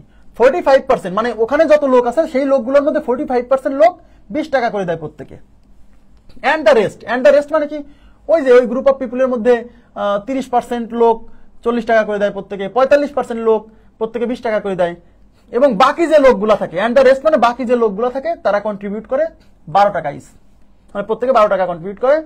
What percentage of the total amount, বুঝেন, what percentage of the total amount মানে সবাই মিলে মোট যে টাকা দেয় সেই টাকার came from people who gave টাকা 40 ইস, মানে যে লোকগুলো টাকা প্রত্যেকে 40 টাকা করে দিছে, সেই লোকগুলোর মানে টোটাল অ্যামাউন্টের মধ্য থেকে যে লোকগুলো 40 টাকা করে দিছে প্রত্যেকে, তারা শতকরা কত দেয় সেটা বের করতে বলছে। দেখেন what percent of the total amount মানে টোটাল অ্যামাউন্টের কত পার্সেন্ট কেম ফ্রম আসে কোত্থেকে, পিপুল হু গেভ টাকা 40 ইস, মানে যারা প্রত্যেকে 40 টাকা দেয় সেখান থেকে আসে শতকরা কত টোটাল টাকার। তো এখানে গ্রুপ অফ লোকের সংখ্যা এখানে দেওয়া নাই, তাহলে আমি ধরে নিব গ্রুপ অফ লোকের সংখ্যা 100। তাকান, ধরলাম যে 100 জন লোক আছে, 100 জন লোক, খেয়াল করেন, এবার মনোযোগ দিবেন প্লিজ, কাইন্ডলি একটু মনোযোগ দিবেন। 100 জন লোকের মধ্যে 30 জনের একটা গ্রুপ, ওই যে যারা 40 টাকা করে দেয়, আর একটা আছে 45 জনের একটা গ্রুপ যারা, এই 100 জনের 30% মানে কি 30 জন না, 100 জনের এখানে 100 কেন ধরে নিলাম, কারণ এখানে তো লোক সংখ্যা কত দেওয়া নাই, আছে দেওয়া নাই, তাহলে আমি ধরে নিলাম যে টোটাল লোক 100 জনের 30% মানে 30 জন, 100 জনের 45% মানে 45 জন, তাহলে আর বাকি থাকতেছে কতজন, 30 আর 45 যোগ করলে 75 জন, 100 থেকে 75 বাদ দিলে বাকি ওই যে রেস্ট হচ্ছে 25 জন। এখন এদের অনুপাত তৈরি করে ফেলেন, কারণ যেহেতু এখানে মোট অ্যামাউন্ট চাইনি, এদিকে তাকান, মোট অ্যামাউন্ট চাইনি, চাইছে শতকরা, আর শতকরা বের করতে গেলে এই টোটাল লোকের সাপেক্ষে শতকরা বের করলে যা আসবে, এই এত বড় বড় সংখ্যা না নিয়ে এই লোক সংখ্যার অনুপাত নিয়ে করলেও তাই আসবে, আলাদা আসবে না। যদি অ্যাকচুয়াল অ্যামাউন্ট চাইতো তখন এই অনুপাত দিয়ে করতে পারতাম না, তাহলে অনুপাত করে ফেলেন। এগুলো কিসের মান, এগুলো হচ্ছে লোক সংখ্যার মান, এগুলো কিন্তু টাকা না। তাহলে এদের সবাইকে দেখেন 5 দিয়ে ভাগ করা যায়, 5 দিয়ে ভাগ করলে যাবে 6 বার, 5 দিয়ে ভাগ করলে যাবে 9 বার, 5 দিয়ে ভাগ করলে যাবে 5 বার। কেন 5 দিয়ে ভাগ করলাম, আমরা জানি যে অনুপাতের রাশিগুলোকে লঘিষ্ঠ আকারে প্রকাশ করা যায়। হ্যাঁ, তাহলে এগুলো কিসের অনুপাত, এগুলো হচ্ছে লোক সংখ্যার অনুপাত। মানে কি, ওই যে যারা প্রত্যেকে 40 টাকা করে দিয়েছে তারা হলো 6 জন, যারা প্রত্যেকে 20 টাকা করে দিয়েছে তারা হলো 9 জন, যারা প্রত্যেকে 12 টাকা করে দিয়েছে তারা হলো 5 জন। এবার আমাকে বলেন, লোক সংখ্যা প্রত্যেকে 40 টাকা করে যদি দেয়, এরকম 6 জন না, এদিকে তাকান, এরকম 6 জন না, তাহলে প্রত্যেকে 40 টাকা করে দিলে 6 জন কয় টাকা দিছে, তাহলে 6 জন প্রত্যেকে 40, তাহলে 6 গুণ 40, খেয়াল করেন, এই যে এখানে 40 লিখলাম, এগুলো প্রত্যেকের টাকার পরিমাণ। তাহলে এই যে 6 জন লোক প্রত্যেকে 40 দিলে গুণ করেন, 424, 240 টাকা দিছে, ঠিক আছে। আচ্ছা, যারা 9 জন তারা প্রত্যেকে কত 20 টাকা দিছে, তাহলে প্রত্যেকে 20 টাকা দিছে, তাহলে প্রত্যেকে 20 টাকা দিলে 9 জন কত দিছে, 9 দুগুণে 18 মানে 180 টাকা দিছে, ঠিক আছে। আর বাকি যে লোক ছিল তাদের প্রত্যেকে 12 টাকা দিছে, বাকি লোক ছিল 5 জন, তাহলে প্রত্যেকে 12 টাকা দিলে 5 জনে কত দিবে, 5 12 তে 60 টাকা। এইটুকু কি বুঝছেন? এইটা এই অনুপাত করার কারণ হচ্ছে, কারণ এই যে 30 যদি রাখতাম তখন এক একজনে দিছে 40 টাকা, এই তাহলে মোট টাকার পরিমাণ তো 30 গুণ 40, এখানে বড় বড় সংখ্যা আসতো। 45 জন লোক প্রত্যেকে 20 টাকা করে দিছে, তখন এখানে বড় সংখ্যা আসতো। 25 জন লোক প্রত্যেকে 12 টাকা করে দিছে, তাহলে 25 দিয়ে গুণ করলে বড় সংখ্যা আসতো। তাই এই লোক সংখ্যাকে, যেহেতু আমাদের মোট অ্যামাউন্ট চাইনি, চাইছে যে শতকরা মানে যারা 40 টাকা করে দিছে তারা মোট অ্যামাউন্টের শতকরা কত দিছে, তাহলে কোনো কিছু শতকরা বের করলে সেটা আমি মোট অ্যামাউন্টের উপর বের করলে যা হবে, এদের অনুপাতের উপর বের করলে তাই হবে। তাহলে খালি আমি এত বড় সংখ্যা রাখবো কেন, এই জন্য কেটে দিছি, বুঝছেন। এই বড় সংখ্যাগুলো রেখে করলেও হবে, সমস্যা নেই। আচ্ছা, তাহলে এখন কি বলছে, তাহলে মোট অ্যামাউন্ট কত, এগুলো যোগ করলে মোট অ্যামাউন্ট হবে। তাহলে টোটাল অ্যামাউন্ট কত বলেন, তাহলে টোটাল অ্যামাউন্ট কত, এই যে 240, তার সাথে 60 যোগ করেন, 240 আর 300 সাথে 80 যোগ করলে 480, তাহলে টোটাল অ্যামাউন্ট 480। এই যে টোটাল অ্যামাউন্ট 480, এই 480 টাকার মধ্যে যারা 40 টাকা করে দিছিল তারা শতকরা কত দিছে, এই যে what percent of the total amount came from the people who gave টাকা 40, মানে প্রত্যেকে 40 টাকা করে দিছে, ওদের মধ্য থেকে কত পার্সেন্ট আসছে মোট অ্যামাউন্টের। তাহলে কিসের শতকরা চাইছে, 40 টাকা করে যে দিছে ওরা কত টাকা দিছে সেই টাকার শতকরা চাইছে। তাহলে যার শতকরা চাই সেটা উপরে, তাহলে উপরে এখানে কিসে যাবে, এই যে 40 টাকা করে দিছে যে মানুষ, ওরা দিছে 240 টাকা, এই 240 টাকা যাবে উপরে। এটা কার সাপেক্ষে, টোটাল অ্যামাউন্টের সাপেক্ষে, মানে 480 সাপেক্ষে, তাহলে 480 নিচে, ওই যে বলে দিছে what percent of the total amount, শতকরার জন্য 100 দিয়ে গুণ, বুঝছেন, এই 0 দিয়ে 0 কাটা, 24 দুগুণে 48, 2 দিয়ে 50 বার, তাহলে উত্তর হচ্ছে 50%। 50% হয়েছে। অনাথ আশ্রম না,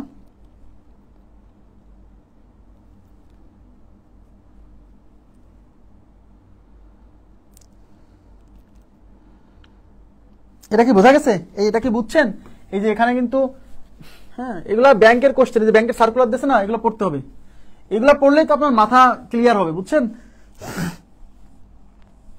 ওকে নেক্সট, এই যে দেখেন, in a group of 135 persons 50% people contributed, মানে 135 জনের একটা গ্রুপ, সেই 135 জনের গ্রুপের মধ্যে 50% পিপল কন্ট্রিবিউটেড টাকা 40 ইস, 30% কন্ট্রিবিউটেড টাকা 60 ইস, এন্ড দ্য রিমেইনিং পার্সনস, মানে আর বাকি যে যতগুলো পার্সন থাকলো তাদের মধ্যে কন্ট্রিবিউট করলো প্রত্যেকে 80 টাকা।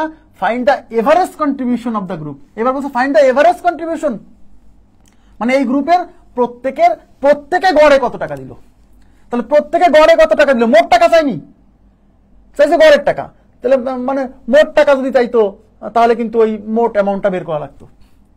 গড়ে কত দিছে এটা বের করার জন্য আপনার মানে অ্যাকচুয়াল সংখ্যা নিয়ে কাজ করা লাগবে না, আপনি অনুপাত নিয়ে কাজ করলেই হবে। তাহলে এই যে প্রথমে in a group of 135 person, এই 135 পার্সন বাদ দিয়েই অঙ্ক করা যাবে।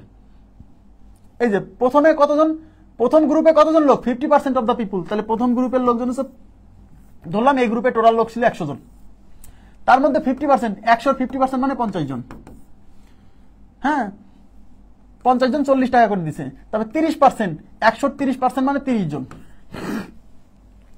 এরা 60 টাকা দিছে, এন্ড দ্য রিমেইনিং, আর কতজন পার্সন আছে, 50-30 80, তাহলে 100 থেকে 80 বাদ দিলে আর আছে 20 জন, এই 20 জন কত টাকা করে দিছে, 80 টাকা করে দিছে। যেহেতু আমরা টোটাল অ্যামাউন্ট বের করতেছি না, গড়ে কত দিছে সেটা বের করতেছি, তাই এই অ্যাকচুয়াল সংখ্যা না নিয়ে এদের অনুপাত নিয়ে কাজ করলে হবে, তাই অনুপাত নিব যাতে সহজ হয়। তো এই সবাইকে 10 দিয়ে ভাগ করা যায়, 10 দিয়ে ভাগ করলে এখানে থাকবে 5, এখানে থাকবে 3, এখানে থাকবে 2, তার মানে এই যে 5 জন লোক, এই যে এই 50% লোক মানে 5 জন লোক, এই 5 জন লোক প্রত্যেকে 40 টাকা দিছে, তাহলে প্রত্যেকের টাকা 40, এই 3 জন লোক প্রত্যেকে 60 টাকা দিছে, তাহলে প্রত্যেকের টাকা 60, আর বাকি 2 জন লোক প্রত্যেকে 80 টাকা দিছে, তাহলে এটা হচ্ছে 80। তাহলে 5 জন যদি প্রত্যেকে 40 দেয়, তাহলে মোট কত দিছে, 5 আর 40 গুণ করলে 4-5 20, 200 টাকা মোট। তাহলে 3 জন যদি 60 টাকা করে দেয়, তাহলে মোট কত দিছে, 318 মানে 180 টাকা। 2 জন যদি 80 টাকা করে দেয়, তাহলে মোট দিছে কত, 160 টাকা, এই যে 80 দ্বিগুণ 160, তাহলে টোটাল অ্যামাউন্ট কত, 200, 380 আর 100 480 আর 60 কত, 540, তার মানে টোটাল অ্যামাউন্ট, এই যে টোটাল অ্যামাউন্ট হচ্ছে 540 টাকা। হ্যাঁ অঙ্কে বলছে যে প্রত্যেকে গড়ে কত দিছে, গড় কেমনে পাওয়া যায়, এই টোটাল অ্যামাউন্টকে যতজন লোক তত দিয়ে ভাগ করতে হবে, তাহলে টোটাল অ্যামাউন্ট 540, লোক সংখ্যা কত, লোক সংখ্যা নিতে এটা নিতে হবে, কারণ এগুলো কিন্তু বাদ দিয়ে আমি এই অনুপাত নিয়ে করছি। হ্যাঁ তাই লোক সংখ্যা হচ্ছে 5 জন, আর 3 জন 8 জন, আর 2 জন 10 জন, তাহলে লোক সংখ্যা যদি 10 জন হয় সেক্ষেত্রে টোটাল 540, তাহলে 540 কে 10 দিয়ে ভাগ করতে হবে, তাহলে উত্তর হচ্ছে 54 টাকা। 54 টাকা, ক্লিয়ার ব্যাপারটা, উত্তর 54 টাকা, বুঝছেন কিনা বলেন। এখন বলবেন যে এই যে 135 জন পিপুল, এটা নিয়ে কি, ওটা লাগবে না, ওটা লাগবে না, আর 135 জন ধরলে এই অঙ্কটা লিটারেলি ভুল, কারণ 135 জনের 50% মানে তো ফ্র্যাকশন আসবে, 50% মানে অর্ধেক না, 135 জনের অর্ধেক মানুষ কত, 134 জন হলে তো 130 জন 65, 66, 67, 67.5, লোক সংখ্যা কখনো হাফ হয় না। তার মানে যদিও এই জিনিসটা আমাদের এই অঙ্কে কোনো ইফেক্ট ফেলবে না, কারণ এখানে আমার লাস্টে কিন্তু টোটাল অ্যামাউন্ট চাইনি, চাইছে গড়ে, তো গড়ের মান বের করা বা শতকরার মান বের করার জন্য আপনার মোট লোক সংখ্যার দরকার নাই, এদের অনুপাত নিয়ে কাজ করলেই হবে। হ্যাঁ বোঝা গেছে ব্যাপারটা। নেক্সট কোশ্চেনে চলে যাচ্ছি। নেক্সটে কি বলছে দেখেন, the total income of mister Sakib in the years 2003, 2004 and 2005 was taka 36,400। তার মানে মিস্টার সাকিব একজন লোক, তার 2003, 2004 এবং 2005-এ টোটাল ইনকাম এত। এইবার তাকান, এটা কিন্তু total income of mister Sakib, মানে 2003, 2004, 2005 সালের মোট ইনকাম হচ্ছে এত টাকা। এমন না যে 2003, 2004, 2005 সালে মানে ইনকাম বেড়ে এত হয়েছে না, 2003 সালে যে সে যত টাকা পাইছে, 2004 সালে সে যত টাকা পাইছে এবং 2005 সালে সে যত টাকা পাইছে, সবগুলো ইনকামের যোগফল হচ্ছে 36,400। এবার বলছে his income increase by 20% each year, মানে প্রত্যেক বছর তার ইনকাম কি হয় 20% বৃদ্ধি পায়। What was his income in BDT in 2005, মানে 2005 সালে তার ইনকাম কত টাকা ছিল, বুঝছেন? এই অঙ্কটা আমরা ওই যে মনে আছে যে প্রত্যেক বছর কোন মানুষের ইনকাম 20% করে বাড়ে, 3 বছর পরে এত ইনকাম হলো, তাহলে শুরুতে তার ইনকাম কত ছিল মনে আছে আপনার? যে প্রতি বছর 20% করে বাড়ে, তখন আমরা কি করতাম? Final income equal to initial income into 120% into 120% into 120%, এটা দিয়ে করতাম। এটা কিন্তু এটা দিয়ে করা যাবে না। কেন করা যাবে না? কারণ ওই অঙ্কগুলোতে কি ছিল যে প্রতি বছর তার ইনকাম 20% করে বাইরে যায়, 2007 সালে 2005 সালে এত হয়েছে। যদি তাই বলতো তাহলে আমরা ওটা করতে পারতাম যে তার ইনকাম প্রতি বছর 20% করে বাইরে, 3 বছর পর তার ইনকাম এত হয়েছে, তাহলে তার শুরুতে কত ছিল, তাহলে final income equal to initial income into 120 তার করে দিতাম। কিন্তু এই জিনিসটা তো এমন না যে 3 বছর পরে বেড়ে এটা হয়েছে, এটা তো 2003, 2004, 2005 এই 3 বছরে সে মোট যে ইনকাম পাইছে তার যোগফল এটা তো এইভাবে করা যাবে না ভাই। বুঝতে হবে, কিন্তু পার্থক্য বুঝতে হবে, নাহলে কিন্তু বিপদ। হিজ ইনকাম আচ্ছা, তাহলে আমাকে কি করতে হবে? আমি ধরে নিচ্ছি তাহলে 2003 সাল থেকে যাত্রা শুরু করছে, আমি ধরে নিচ্ছি 2003 সালে মিস্টার সাকিবের ইনকাম ছিল 100 টাকা, আমি জানি না 2003 সালে মিস্টার সাকিবের ইনকাম ছিল কত, 100 টাকা 2003 সালে। তাহলে 2004 সালে মিস্টার সাকিবের ইনকাম কত হবে? যেহেতু প্রতি বছর 20% বাড়ে, তাহলে 2003 সালে যদি 100 টাকা থাকে, তাহলে 4 সালে 100 টাকার 20% মানে 20 টাকা, তাহলে তার ইনকাম 20 টাকা বাড়বে। এদিকে তাকান, তার ইনকাম 20 টাকা বাড়বে, তাহলে 100 টাকা ছিল আর 20 টাকা বাড়লো, তাহলে মোট ইনকাম কত হলো? 100 প্লাস 20 মানে 120। এটা বুঝছেন কিনা বলেন? এবার 2005 সালে মিস্টার সাকিবের ইনকাম আবার 20% বাড়বে। এইবার যে 20% বাড়বে সেটা কিন্তু এইটার উপর না, এই 2004 সালে যে ইনকামটা তার আছে তার উপর 20%। 2004 সালে তার ইনকাম 120 টাকা, এই 120 টাকার উপর 20% বাড়বে। তো 120 টাকার 20% কত? 120 টাকার 20% কত? 120 এর মানে গুণ 20% মানে 20/100, এটাই টাকাটা 12 গুণ 24। আরে ভাইয়া 20% মানে 10% মানে কি? কোনো কিছু 10% মানে কি?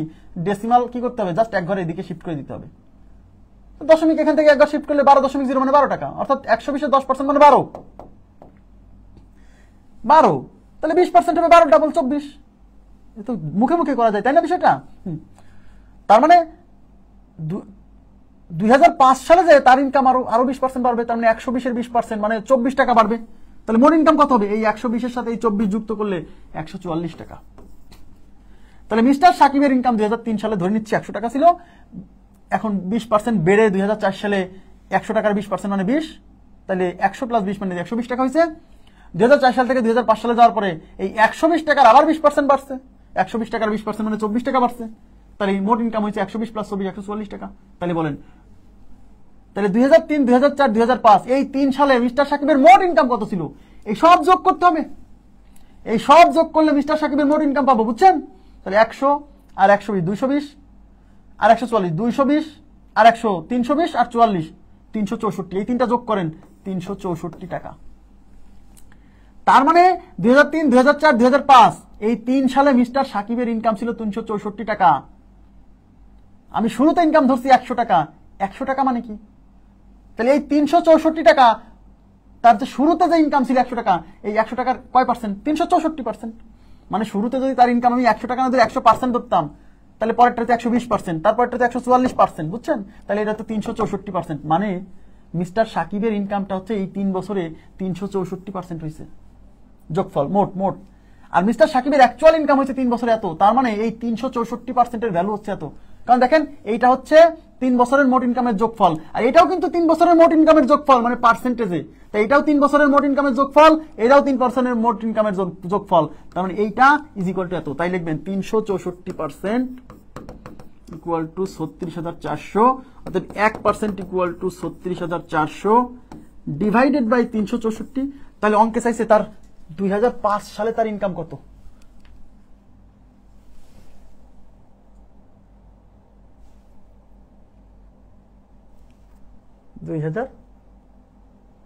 What was his income? আচ্ছা 2005 সালে তার ইনকাম কত ছিল বলেন তো? 2005 সালে ইনকাম ছিল 144%। এই যে দেখেন 2005 সালে তার ইনকাম 144%, তার মানে আপনাকে 144% এর ভ্যালু বের করতে হবে, বুঝছেন?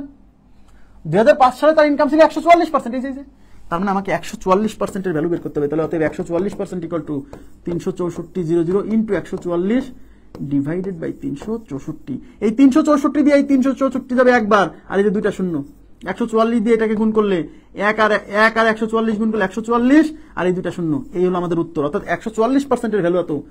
আর 144% ভ্যালু কেন বের করছি? কারণ কোশ্চেন আমার বের করতে বলছে 2005 সালে তার ইনকাম কত ছিল, তো 2005 সালে তো ইনকাম ছিল 144%, তাই আমরা 144% ভ্যালু বের করছি। বুঝছেন কিনা বলেন?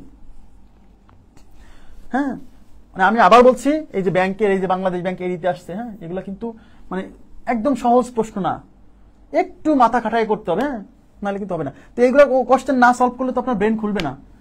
আমি তো এগুলো আগে করাইনি, এগুলো এখন কেন করাচ্ছি? যাতে আমি চাচ্ছি যে আপনাদের এক কোর্স করে, যারা মনে করেন যে ভালো ভালো চাকরির প্রস্তুতি নিতে চায়, তারা একাধিক কোর্স কেন করবে, তাই না বিষয়টা?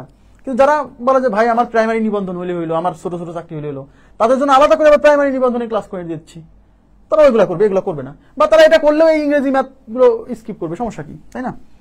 এখন আমাকে বলেন, যদি আমাকে বলতো কোশ্চেনে যে 2004 সালে তার ইনকাম কত ছিল, যদি এটা বের করতে বলতো, হ্যাঁ, 2004 সালে তার ইনকাম কত ছিল, তো 2004 সালের ইনকাম তখন আমরা 120% ভ্যালু বের করতাম এখানে। যদি বলতো 2003 সালে তার ইনকাম কত ছিল, তখন 100% ভ্যালু বের করতাম। ক্লিয়ার কিনা বলেন? কি নির্ণয় করতে বলতেছে তার উপর ডিপেন্ড করবে আপনি কি করবেন। নেক্সট দেখেন, এই যে if in 1997, 1998 and 1999 a worker received 10% more in salary each year than he did the previous year, তার মানে কি? তার মানে হচ্ছে 1997, 1998 এবং 1999 এই সালে একজন ওয়ার্কার কি করে 10% বেশি বেতন পায়। কার চেয়ে? পূর্বের সালের চেয়ে পরবর্তী সালে, পূর্বের সালের চেয়ে পরবর্তী, each year then he did the previous year, মানে পূর্বের সালে যা পায় তার পরবর্তী সালে, মানে কোন একটা সালে সে তার পূর্বের সালে 10% ইনকাম বেশি পাইছে প্রত্যেক সালে। How much he did receive in 1999 then in 1997, মানে কি? মানে হচ্ছে 1997 এর তুলনায় 1999 এসে শতকরা কত পাইছে বেশি। শতকরা বলা নাই, কিন্তু অপশন দেখে বুঝতেছি শতকরাই চাইছে। তাহলে আমি ধরে নিব, এখানে তো ধরে নিচ্ছি যে 1997 সালে, দেখেন 1997 সালে তার যাত্রা শুরু হয়েছে, 1997 সালে সে 100 টাকা পাইতো, কারণ কিছুই তো দেওয়া নাই, ধরে নিতে হবে তাহলে 100 টাকা পাইতো। তাহলে 1998 সালে কত পাবে? ওই যে প্রতি বছর তার পূর্বের বছরের চেয়ে 10% বেশি পাবে, ওই যে তাহলে 1998 পাবে 100 টাকার 10%, 100 টাকার 10% বেশি পাবে, 100 টাকার 10% মানে 10 টাকা বেশি পাবে। তাহলে এই 100 টাকা তো পাবে, আরো 10 টাকা বেশি পাবে, তাই 100 সাথে ওই 10 যোগ করলে 1998 সালে সে 110 টাকা পাইছে। এবার 1999 সালে কত পাবে? 1999 সালে এই 98 সালে যা পাইছিল তার 10% বেশি পাবে। ওই যে দেখেন, প্রত্যেক সালে যা পায় তা প্রত্যেক সালে তার পূর্ববর্তী সালের 10% বেশি পায়। তাহলে 99 সালে 98 সালে যা পাইছে তার 10% বেশি পাবে। 98 সালে পাইছে 110 টাকা, 110 টাকার 10% মানে 11 টাকা। কেমনে? ওই যে দশমিক এক ঘর আগায় দিতে হবে, দশমিক এখানে আছে মানে এখানে আগায় দিতে হবে, তার মানে 11 হয়ে যাবে। বুঝা যাচ্ছে? ইয়েস। তাহলে 110-এর 10, কোনো কিছু 10% মানে জাস্ট দশমিককে বাম দিকে এক ঘর সরাই দেওয়া, শেষ। তো 110-এর 10% কত? দশমিক বাম দিকে এক ঘর সরাই দিব। এখানে তো দশমিকই নাই, আরে দশমিক নাই মানে লাস্টে আছে ভাই, এইখানে সরাই দিলাম 11, বুঝছেন? তাহলে 11 টাকা, তার মানে হলো 1999 সালে তার বেতন 11 টাকা বাড়বে। তাহলে 110 ছিল, আরো 11 বাড়বে, তাহলে মোট কত হবে? 110 যোগ 11 মানে 121 টাকা। তার মানে 100 টাকা দিয়ে যাত্রা শুরু করছে, 121 টাকা এসে শেষ হয়েছে। এবার বলছে 1999 সালে সে 1997 সালের তুলনায় কতটুকু বেশি পাইছিল। দেখেন 1999 সালে মানে 121 টাকা পাইছে, আর 1997 সালে 100 টাকা পাইছে, তাহলে কত টাকা বেশি পাইছে? 121 থেকে 100 বাদ দেন, 121 মাইনাস 100 মানে 21 টাকা। তার মানে 1999 সালে 1991 সালের তুলনায় 21 টাকা মানে 21%। তাহলে অপশনে কি 21% আছে? নাই। তার মানে এই যে none of this, D number option is right, D number option is right. Clear? Next, a family had dinner in a restaurant and paid $30, মানে কি? একটা ফ্যামিলি কোন একটা জায়গায় ডিনার করছে, ডিনার করতে যায়, কোন একটা রেস্টুরেন্টে ডিনার করতে যায়, $30 পে করছে ফর ফুড, মানে খাবারের জন্য $30 পে করছে। They also had to pay 9.5% sale tax, মানে খাবারের বিক্রির উপর ট্যাক্স আছে, তবে 9.5% ট্যাক্স দিতে হয়েছে, মানে যে পরিমাণ টাকার খাইছে সেই টাকার 9.5% ট্যাক্স দিতে হয়েছে। হ্যাঁ, and 10% for the tip. খাওয়ার পরে টিপ দেয় না, ওয়েটার যারা থাকে তাদেরকে টিপ দেয় বকশিস, এবং কয় পার্সেন্ট বকশিস দিছে? 10% বকশিস দিছে। How much did they pay for the dinner, মানে তাহলে তারা ডিনারের জন্য মোট কত টাকা পে করছিল সেটা। তার মানে তাদের খাবারের বিল 30 টাকা, এই যে খাবারের বিল $30। এবার ট্যাক্স কত? এই যে ট্যাক্স, এই যে ট্যাক্স, ট্যাক্স কত? এই $30 9.5%, বুঝছেন? $30 9.5%, তাহলে $30 9.5% বের করেন। $30 9.5% মানে 9.5 ডিভাইডেড বাই 100। এই শূন্য দিয়ে এই শূন্য কাটা, দশমিক তোলার দরকার নেই, আপনি দশমিক সহ গুণ করেন, সমস্যা নাই তো। এই মনে করেন দশমিক নাই, দেখেন 3 5 15 5 হাতে কত? আচ্ছা 3 5 15 5 হাতে হচ্ছে 1, 3 9 27 আর 1 28, এটা 28.5, 28 এই যে 285। এখানে দশমিকের পরে 1 ঘর আছে, তার মানে আমাকে এমন জায়গা দিতে হবে যেন দশমিকের পরে 1 ঘর থাকে, তার মানে এই যেখানে। আর নিচে আবার 10 দিয়ে ভাগ করার মানে কি, এই দশমিক শিফটে আর এক ঘরের দিকে চলে আসবে, মানে বুঝতে পারছেন? 2.85 ক্লিয়ার কিনা বলেন তো? ওই যে প্রথম দিকে দশমিক কিভাবে কোথায় শিফট হয় দেখাইছিলাম, হ্যাঁ 2.85। হ্যাঁ আচ্ছা, আর টিপ কত? টিপ হচ্ছে 10%। কার 10%? এই 30-এর 10%। তো কোনো কিছু 10% মানে দশমিক 1 ঘর বাম দিকে শিফট করা, তার 30-এর 10% মানে দশমিক এখান থেকে এখানে শিফট করে দেন, তা 30-এর 10% মানে $3, $3। তার মানে তাহলে টোটাল খরচ কত? এই যে $30, এই $3 আর এই যে $2.85। অতএব টোটাল খরচ হচ্ছে 30 যোগ 3 যোগ 2.85। 30 আর 3 33 আর 2 35, 35-এর সাথে 0.85 থাকবে, তাহলে 35.85। এ নাম্বার অপশন ইজ রাইট। খুবই সিম্পল, হ্যাঁ এটা আবার সিম্পল কোশ্চেন। ওকে, আচ্ছা এটা কি বুঝছেন? এই যে ট্যাক্স 9.5% কেমনে বের করছি? এই পয়েন্ট 3 দিয়ে 95-কে গুণ করছি। আপনি যদি 9.5 এই পয়েন্ট তুলে দিয়েও করতে পারেন, কি দরকার? 3 দিয়ে 95-কে গুণ করলে এটা 28.5 হয়েছে, তাকে 10 দিয়ে ভাগ করলে মানে এই দশমিকটা আরো 1 ঘর শিফটে এখানে আসবে, তাহলে 2.85। Clear? Next, A car uses 1 litre of petrol to travel 17 Miles. আচ্ছা, মানে একটা গাড়ি হচ্ছে 17 মাইল যাওয়ার জন্য 1 লিটার পেট্রোল খায়। হ্যাঁ 1 লিটার পেট্রোল ব্যবহার করে, খায় মানে ব্যবহার করে। আচ্ছা, একটা কার 1 লিটার পেট্রোলে 17 মাইল চলে, বিষয়টা হলো এরকম। After a tune up the car travels 17% further on litre. এর মানে কি? আফটার এ টিউন আপ মানে ইঞ্জিন যখন টিউন আপ করা হয়, টিউন আপ করার পরে এই কারটা 17% বেশি যেতে পারে, যে ট্রাভেলস 17% ফার্দার। মানে কি? আগে যে পরিমাণ ট্রাভেল, এই যে ইন অন লিটার মানে 1 লিটারে আগে যে পরিমাণ ট্রাভেল করতো, হ্যাঁ যে পরিমাণ ট্রাভেল করতো তার চেয়ে 17% বেশি ট্রাভেল করতে পারবে যদি ইঞ্জিন টিউন আপ করা হয়। How many litres best approximation মানে কি? অ্যাপ্রক্সিমেশন শব্দের অর্থ হচ্ছে কাছাকাছি, মানে যে উত্তরটা আসবে আপনার ওই মানে কাছাকাছি উত্তরে নিতে হবে, মানে ক্লোজেস্ট উত্তরটা নিতে হবে, ঠিক আছে? যে মানটা আসবে সেই মানটা কার কাছাকাছি, এরকম। এইটুক বাদ দেন, এইটুক বাদ দিয়ে পড়েন। How many litres of petrols will it take for the car to travel on 70 miles after a tune up. মানে কি? মানে টিউন আপ করার পর, মানে ইঞ্জিন কারকে টিউন আপ করার পর 170 মাইল যেতে হলে ওই কারটাকে 170 মাইল যেতে পারবে কত লিটার পেট্রোলে?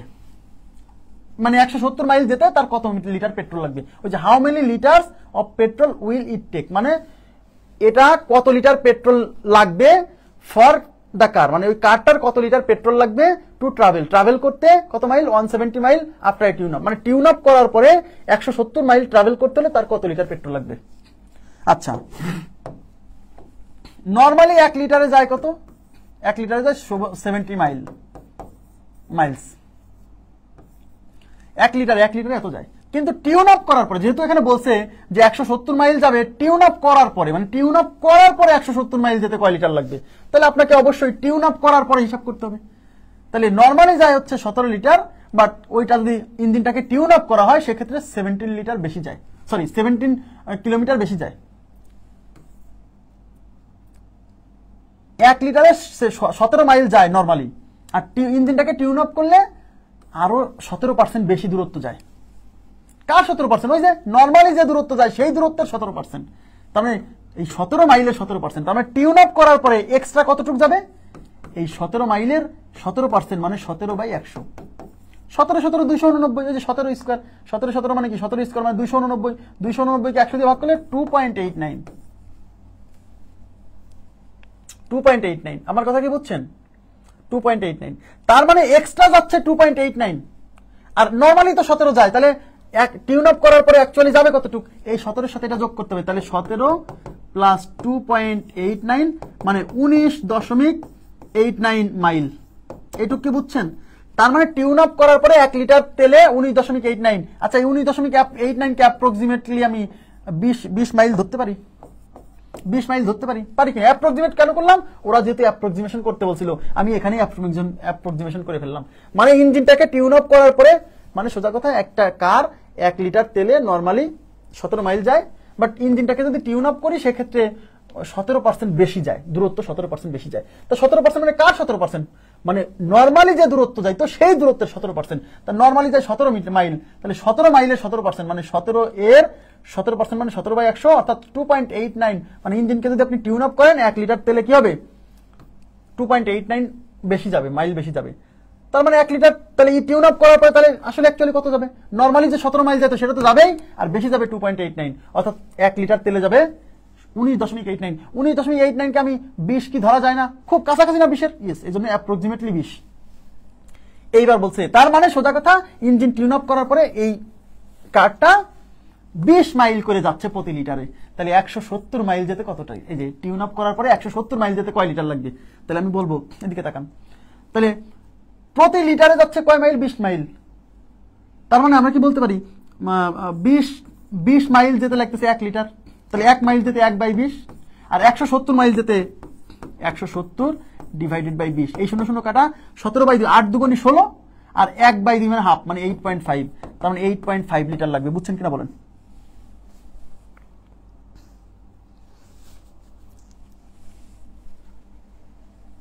বোঝা গেছে কি ব্যাপারটা? বোঝা গেছে কি ব্যাপারটা? কি বুঝছেন?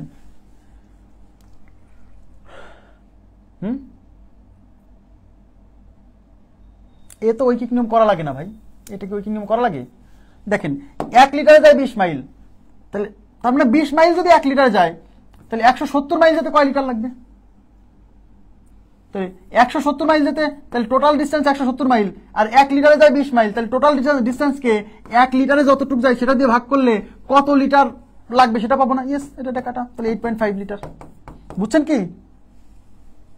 মানে অঙ্কটা আমি আরেকবার বলছি, a car use 1 litre of petrol to travel 17 miles. মানে সোজা কথা, কোন একটা কার 1 লিটার তেলে নরমালি সে কি 17 মাইল যায়। বলছে আফটার এ টিউন আপ, মানে ইঞ্জিনকে টিউন আপ করার পরে the car travels 17% further on 1 litre. মানে যদি আপনি ইঞ্জিনটাকে টিউন আপ করেন তাহলে এটা আরো 17% বেশি যাবে। মানে ওই যে আগে যে দূরত্ব যেত না, নরমালি যে দূরত্ব যেত তার 17% বেশি যাবে। ঠিক আছে? তাহলে আপনি বলেন, তাহলে টিউন আপ করার পরে তাহলে এটা 1 লিটারে কতটুকু চলবে? নরমালি চলে 17, আর টিউন আপ করার পর আরো 17% দূরত্ব বেশি যাবে। তা কার 17%? ওই পূর্বে নরমালি যে দূরত্ব যায় তার 17%। তা নরমালি যায় 17 মাইল, তাহলে 17 মাইলের 17% মানে 17 × 17/100, 17 17 289, 100 দিয়ে ভাগ করে 2.89। 2.8, তার মানে 2.89 মাইল সে টিউন আপ করলে এক্সট্রা এতটুকু যাবে। তাহলে আসলে টিউন আপ করার পরে টোটাল কতটুকু যাবে? তাহলে নরমালি যায় 17, আর এতটুকু যাচ্ছে এক্সট্রা, তাহলে 17 প্লাস এটা মানে 17 প্লাস 17 দিয়ে 19, 19.89। তার মানে টিউন আপ করার পরে 19.89 মাইল যাবে। তাহলে অ্যাপ্রক্সিমেটলি কত? 20 মাইল। 2.89 20-এর খুব কাছাকাছি। ঠিক আছে? ঠিক আছে, আচ্ছা। এবার বলছে তাহলে how many litres of petrol will it take? তার মানে 1 লিটারে যাবে 20 মাইল। তাহলে বলছে তাহলে টিউন আপ করার পরে 170 মাইল তাহলে যেতে কত লিটার লাগবে? তাহলে 170 মাইল যাবে, তাহলে প্রতি লিটারে যায় হচ্ছে 20 মাইল, তাহলে 170 মাইলকে প্রতি লিটারে যত মাইল যায় তাই দিয়ে ভাগ করলে কয় লিটার লাগবে সেটা বেরোবে না? ঠিক আছে? ইয়েস, তাই 170-কে 20 দিয়ে ভাগ। Next, when heated an iron bar expands 0.2%, মানে কোন একটা আয়রন বারকে যদি হিট করা হয়, মানে তাপ দেওয়া হয়, এটা এক্সপান্ড মানে প্রসারিত হয়। আপনারা সবাই জানেন যে তাপ দিলে বস্তু কি হয়? প্রসারিত হয়। তাপ দিলে কি হয়? প্রসারিত হয়। যখন লোহায় তাপ দিবেন দেখবেন যে বড় হয়ে যাচ্ছে। আবার পানি দিয়ে ঠান্ডা করবেন, দেখবেন এরকম সংকুচিত হয়ে আসছে। খেয়াল করছেন, গরম কোনো কিছুর উপর ঠান্ডা পানি ঢেলে দিলে এটা এরকম সংকুচিত হয়ে আসে। ইয়েস, তার মানে কোনো বস্তু ঠান্ডা হলে সংকুচিত হয়, উত্তপ্ত করা হলে প্রসারিত হয়।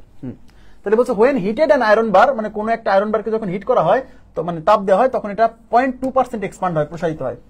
If the increased length is 1 centimetre, if the increased length is 1 centimetre, মানে বর্ধিত লেন্থ মানে দৈর্ঘ্য যদি 1 সেন্টিমিটার হয়, মানে কি জানেন, মানে যতটুকু বাড়ছে সেটা যদি 1 সেন্টিমিটার হয়, মানে 1 সেন্টিমিটার যদি বৃদ্ধি পায়, what is the original length of the bar, তাহলে ওই বারের অরিজিনাল লেন্থটা কত ছিল।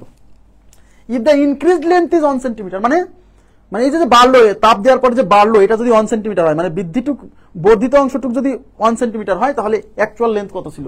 আমাকে বলেন এই 1 সেন্টিমিটার কি? এই 1 সেন্টিমিটার হচ্ছে তাপ দেওয়ার পরে যতটুকু বাড়ছে সেই বর্ধিত লেন্থ, আর এই বর্ধিত লেন্থের অ্যাকচুয়াল পার্সেন্টেজ কত? 0.2%। তাহলে এই 0.2% হচ্ছে বর্ধিত লেন্থ, মানে কতটুকু বাড়ছে, যতটুকু বাড়ছে সেটা হচ্ছে 0.2%, আর অ্যাকচুয়ালি বাড়ছে হচ্ছে 1 সেন্টিমিটার। তাহলে এটাও হচ্ছে বৃদ্ধি পাওয়া লেন্থ, এটাও কিন্তু বৃদ্ধি পাওয়া লেন্থ, মানে এই 0.2% এর ভ্যালু হচ্ছে 1 সেন্টিমিটার, বুঝছেন? ইয়েস, তাহলে 0.2% ইজ ইকুয়াল টু 1 সেন্টিমিটার, অর্থাৎ 1% ইজ ইকুয়াল টু 1/0.2। আর বলছে অ্যাকচুয়াল লেন্থ, অরিজিনাল লেন্থ মানে 100%, মানে শুরুতে কত ছিল, মানে 100%। তাহলে 100% is equal to 100 divided by 0.2। এই পয়েন্ট তুলে দিলে পয়েন্টের জন্য 1, পয়েন্টের পরে 1 ঘর, তাই একটা শূন্য, এই 2 দিয়ে এটা যাবে 5 বার, 5 100 500 সেন্টিমিটার। তার মানে 100% এর ভ্যালু 500 সেন্টিমিটার, তার মানে ওই বারের অ্যাকচুয়াল লেন্থ ছিল 500 সেন্টিমিটার। বুঝছেন কিনা বলেন? 500 সেন্টিমিটার, ক্লিয়ার? বোঝা গেছে কি? নেক্সট, পানিপূর্ণ একটি পাত্রের ওজন হচ্ছে 10 কেজি। আচ্ছা, পানিপূর্ণ একটি পাত্রের ওজন 10 কেজি, যদি এর থেকে 3/7 অংশ পানি সরানো হয় তবে এর ওজন হয় 7 কেজি। ভালো কথা। বলছে পানি শূন্য পাত্রের ওজন পানিপূর্ণ পাত্রের ওজনের শতকরা কত অংশ? পানি শূন্য পাত্রের ওজন পানিপূর্ণ পাত্রের ওজনের শতকরা কত? তাহলে একটি পানিপূর্ণ পাত্রের ওজন 10 কেজি, তার মানে 10 কেজির মধ্যে কি আছে? এদিকে তাকান, এই 10 কেজির মধ্যে কি আছে? এই যে একটি পানিপূর্ণ পাত্রের ওজন 10 কেজি, তার মানে এই 10 কেজির মধ্যে এই যে পাত্রের ওজনটাও আছে, এই পাত্রের ওজনটাও আছে, আবার পাত্রের মধ্যে যে সম্পূর্ণ পাত্র ভরলে পারে যতটুকু পানি এর মধ্যে ধরে সেই পানির ওজনও আছে। তার মানে আমি যদি পাত্রের ওজন বের করতে চান, মানে শুধু পাত্র, মানে খালি পাত্রের ওজন, এটা যদি বের করতে চান, তাহলে এর মধ্যে পানি কতটুকু ধরে, মানে এই পুরো পাত্রের মধ্যে কতটুকু পানি ধরে সম্পূর্ণ, সেই পানির ভর আগে বের করতে হবে। কারণ এই 10 কেজির মধ্যে এই পাত্রের ওজনও আছে, আবার এর মধ্যে যতটুকু পানি আছে সেটাও আছে। তাহলে আমরা আগে বের করবো যে এর মধ্যে আসলে কতটুকু পানি ধরে। এর মধ্যে দেখেন, যদি এর থেকে 3/7 অংশ পানি সরানো হয়, মানে এটা পুরো ভরা আছে, হ্যাঁ, এই পুরো ভরা অংশ থেকে যদি 3/7 অংশ পানি সরানো হয়, 3/7, আচ্ছা 3/7 অংশ মানে শতকরা কত বলেন তো? 3/7 মানে শতকরা কত? 3/7 কে 100 দিয়ে গুণ করেন, মানে 300/7%। শতকরা দিয়েই করাই, তাহলে আপনার সুবিধা হবে। মানে 3/7 অংশ মানে 300/7% পানি এখান থেকে সরাইছে।